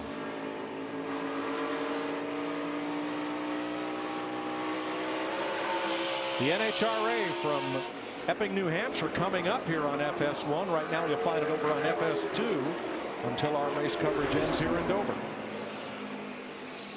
Jimmy Johnson 1.9 seconds back, but that gap fractionally increasing lap by lap. Yeah, he just, I think Jimmy's kind of come to the fact here that he's not going to catch the 42. But I still, you know, an incredible finish. If it ends this way, that 13 car of Ty Dillon, he's still running third. His teammate here, Newman, running fourth. And that's going to be a heck of a day for those guys. Brian Sieg in the 83 moves aside in turn 3. And see, Newman's doing a great job of protecting the bottom, making it really difficult to get underneath him and complete this pass. See if Martin Truex can roll that bottom and make it happen here. I don't think he's going to clear him now. Should be able to. Newman went up the hill a little bit and opened the door for Truex on the bottom.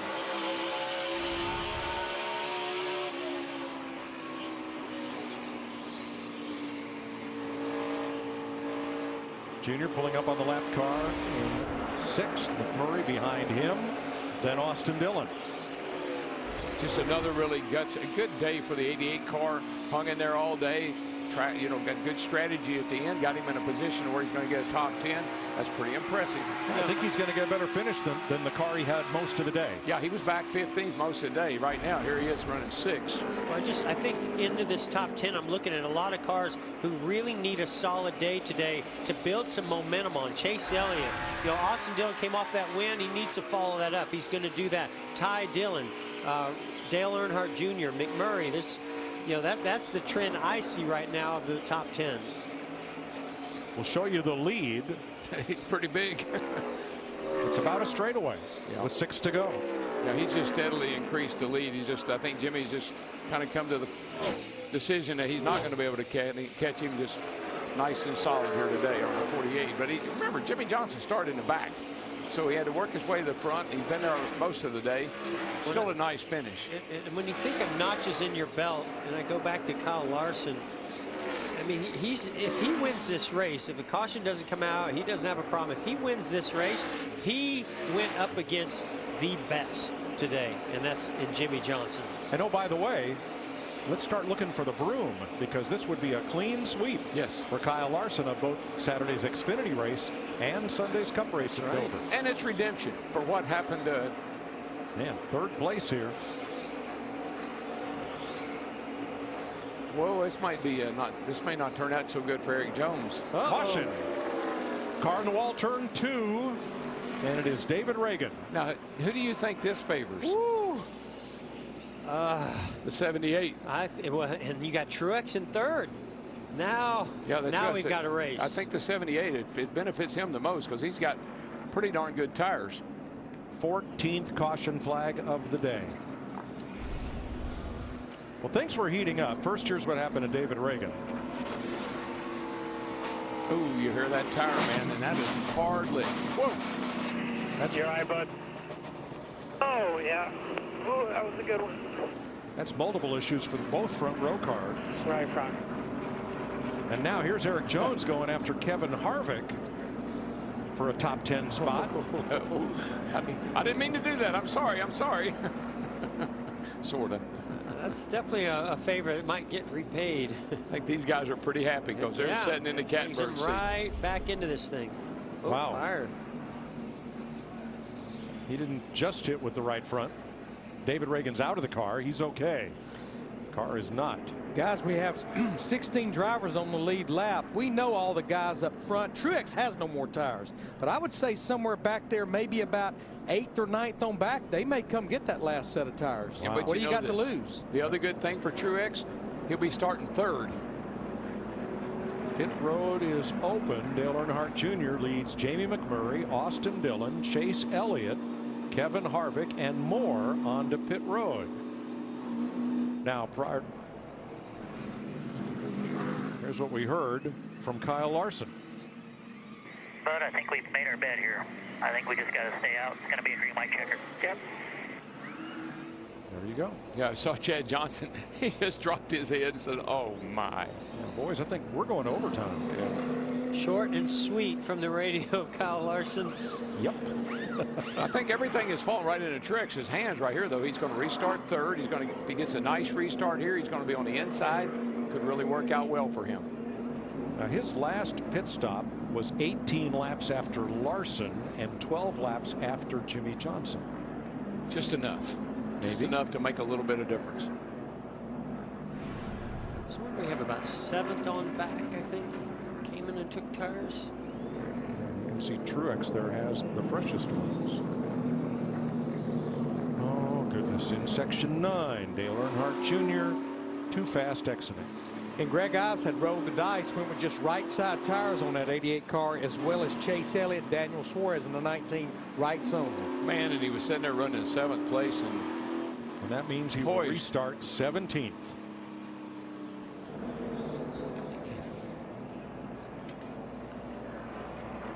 Here's Jimmie Johnson talking about restarts. Coming in the restart box, you're just trying to be aware of your surroundings. Depending on where you are in the running order, some tracks it's much more important to have cars tucked up right behind you for a push. Other scenarios at other tracks, especially if you're on the front row, when you think that the driver is going to accelerate, to time it with him, or if you're the leader, trying to catch someone off guard and maybe drifting back a little bit, and you can punch it and get an advantage there. Going to have a little lengthy cleanup there in turn 2 for David Ragan. Remember that last restart yeah, last it's interesting year? when you're talking to Jimmie Johnson about a restart, because last year, boy, there were all kinds of problems as he couldn't get it out of second gear. He's the leader, doesn't get going. They all stack up behind him, and we had the big one here at Dover. pretty much the same players at the front of the field right now, too. Kenseth, Johnson, the whole crowd, they're right there.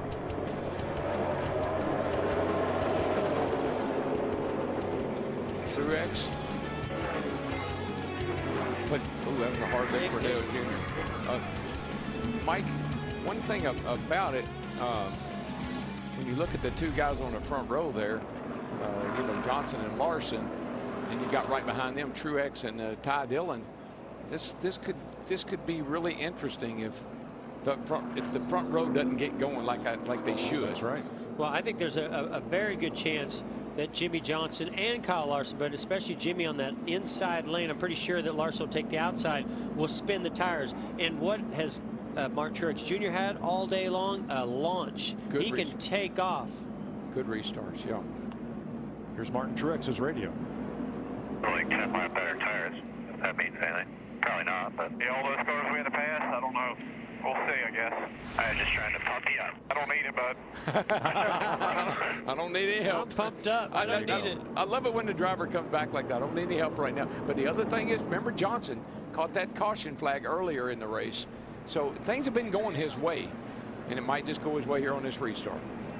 Things have been going Kyle Larson's way, too. It's going to be interesting. Yeah.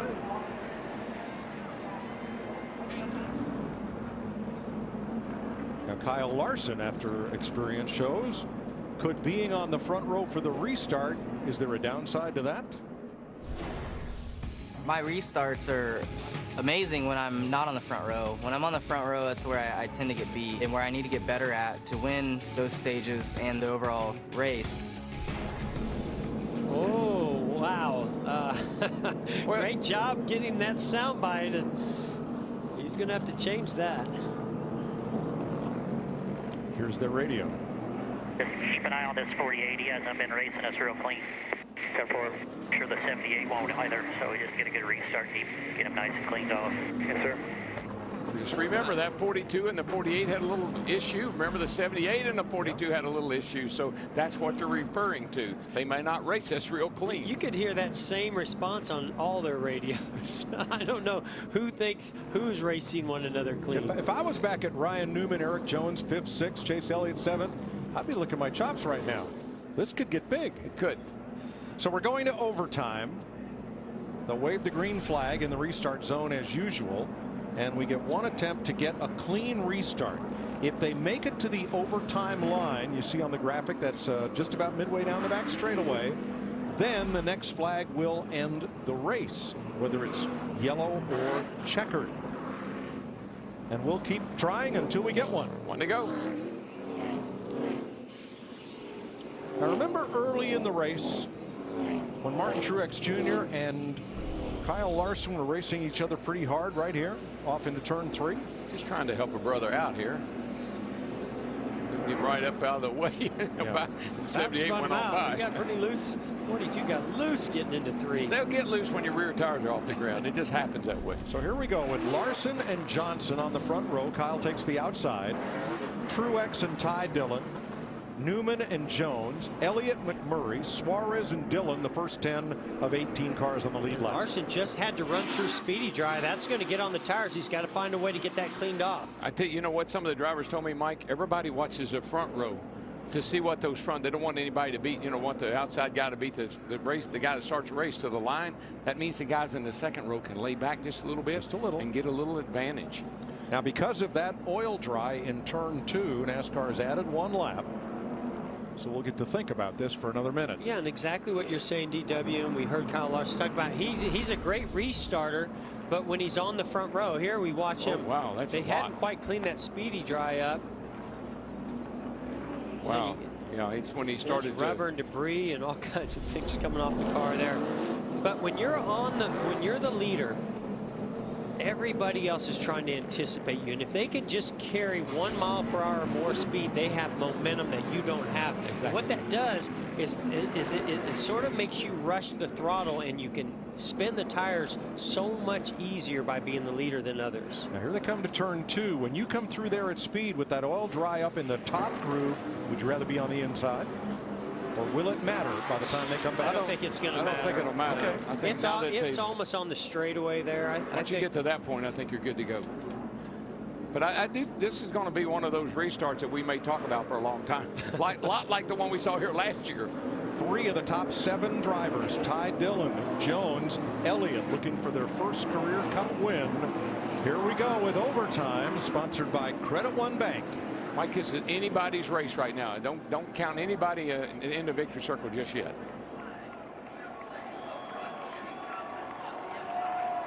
The California kid versus the 7-time champion.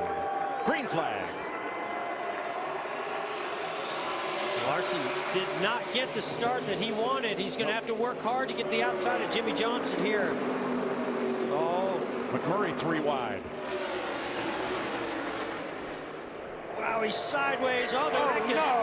Big crash back straight away. Crashed. That'll be it. Big wreck going into 3. I mean, look at them. They're wrecking everywhere. I think they made it to the overtime line. Now NASCAR will have to look at video to determine whether the leader was at the overtime line or not before the caution. So many good cars. We're having great days here, all wadded up in the 3rd turn. Allmendinger destroyed. Dillon against the turn 3 wall. What a shame. Jones comes down pit road, completely wrecked.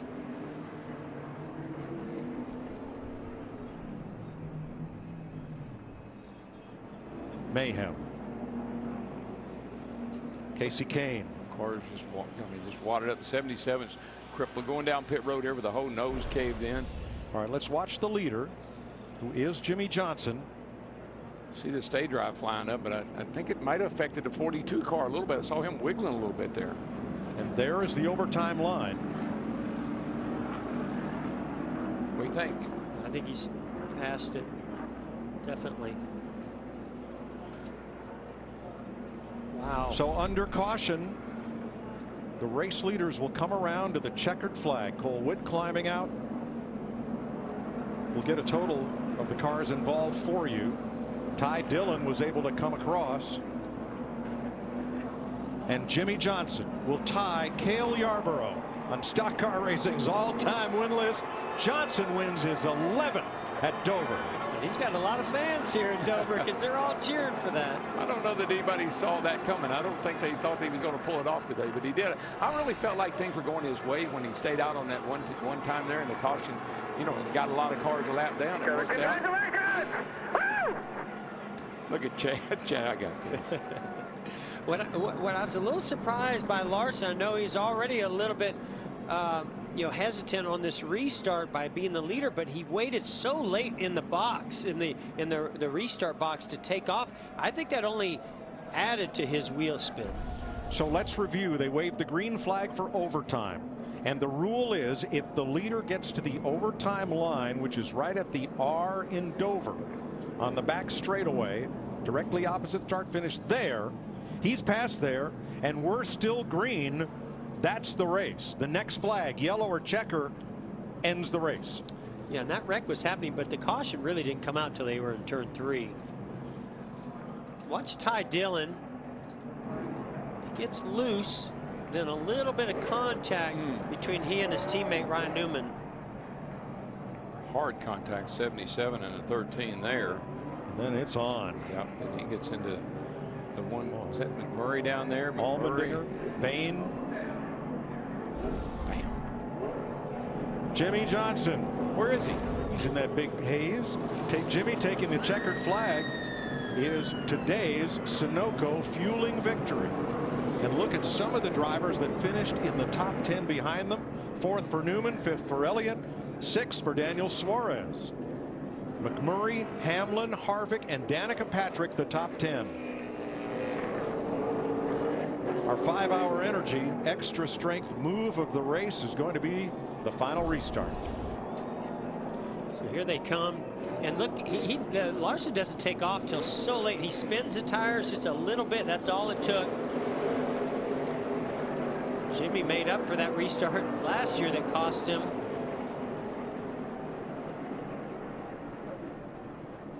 See Larson right there, he gets a little loose, but it doesn't matter.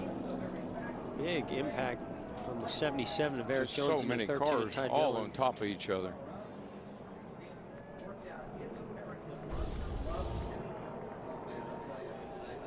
Jimmy Johnson, career win number 83, tied for 6th on the all-time list. Jimmy Johnson burns down the house in Dover.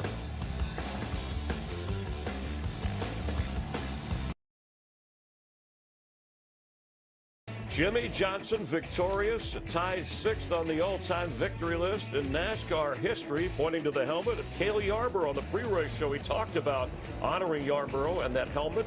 He said he wants to take down Darrell Waltrip next, who's has 84 wins next on that list. Meanwhile, it looked like Kyle Larson's race. Let's check in with Jamie Lou. Well, he led 241 laps, and we thought the result would be different than a year ago, but he brings it home 2nd. There was a little frustration on the radio about that last restart. What was happening there?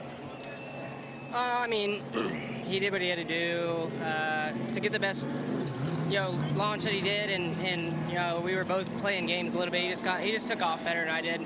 I wasn't really complaining about the restart. He did a good job. He's a 7-time champion for a reason. He's got a golden horseshoe somewhere, and he's really good at executing. So I just got to get better at that. We had a dominant car all day. We had a couple runs where we got off, maybe some bad tires or something, but we were able to rebound from those struggles. I fought hard all race long. I felt like we were on defense the whole race. Even though I led a lot of laps, I felt like we were on defense the whole time. We'd be on 2 tires when everybody else was on 4, 2 left side tires. Was able to lead a lot of laps. Needed to stay green there at the end. I was a lot better than Jimmy was. He just did a better job than I did on that last restart. Thanks, Kyle. Let's go over to Vince with 3rd place. Well, Martin Truex Jr., a tough one for him, too. Led more than 100 laps. I'm guessing there were times today where you thought you were going to win the race. How about that last restart and the way it shook out?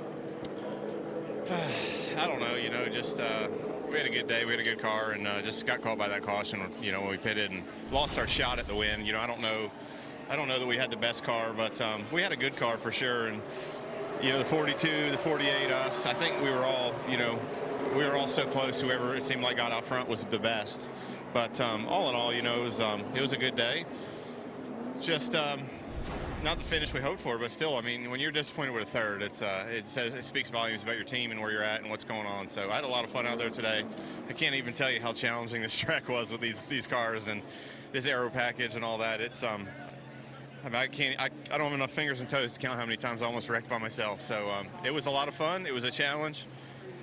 We had to come through the field, which was difficult. It says a lot about our car and our team, and we'll keep digging, try to get them next week. Yeah, it's fun to watch, too. Great job. Martin Truex Jr., third place, Chris. So thanks. And halfway to the chase, they've been the story. The guys we just heard from, Michael Waltrip, Chris Myers, as we wait for, there's Chad Knaus and Jimmy Johnson's celebration. 7-time champ, his 11th Dover win. He's like 7-11. Jimmy Johnson always open for a win. But that combination of drivers, Larson, Johnson, Truex. They've been the story in 2017, and then you add in the underdogs, guys that have slipped in and got wins. And out in victory lane for the celebration, Rick Hendrick there, and Jimmy Johnson conquers Delaware once again. Growing up, his hero was Cale Yarborough. He loved the Hardee's 28 paint scheme. He even went to a Hardee's one time hoping to see the car in person. He started the day wearing a special helmet with Cale on it. Jimmy, not very often an athlete grows up trying to chase his childhood hero. Today, you matched Hall of Famer Cale Yarborough. How impactful for you, the feeling of this win? Yeah, that's such a great way to say it. I mean, I never thought I would end up here in NASCAR as a kid racing in the dirt out in Southern California. And you know, I was a big Cale Yarborough fan, and I remember going to a race in Oklahoma with my parents and my brother. We're driving across the country, and we pull up to a Hardee's. I had no idea it was a burger stand, and I really thought when I walked in the doors I was going to Cale Yarborough's race shop. It was very disappointed, had a burger and left, and then understood the world of sponsorship. So to be here to tie him at 83 wins, we just got the tribute helmet. I wasn't sure how quickly we'd be, or if we'd be able to go there and get it done. But Cale, you're the man. Thank you for all you've done for our sport. And then to be a part of one team, one sponsor, Lowe's, Chevrolet, Valvoline, Gatorade, to support the fans. This is an amazing day. And I do have one artifact that we found from my friend Lauren Ranier, one of Cale's old hats. So many parallels between Jimmy and Cale. Humble beginnings, championship winning drivers. Wow, a slice of history. Jimmy Johnson, even in his celebrating moment, remembering the great Cale Yarborough. So 3 of his last 4 wins have come from starting at the back of the field, and including the season finale in Miami last year when he won his 7th championship for Rick Hendrick. But saluting Cale Yarborough, and amazingly, he led only 2 times today for 7 total laps, an overtime under caution win with an 8-car crash at the end, and Jimmy Johnson wins. This race had everything for me, Chris. It was so entertaining. The guys had to ration their tires. They had to run high on the track. They had to run low. And Jimmy Johnson just was in constant pursuit of Kyle Larson and Martin Truex Jr., the 2 fastest cars all day long. But when counted on the last restart, Jimmy got it done. And Jimmy told us, as we will get to NHRA seconds away here on FS1 on the pre-race show, even an 8th championship doesn't mean that he's going to step away from the sport. He's NASCAR's first 3-time winner this season, the driver of the 48 Hendrick Chevrolet. Jimmy Johnson closing fast for an overtime victory halfway to NASCAR's playoffs, and he looks like he's the guy to beat, holding off Kyle Larson and Martin Truex Jr.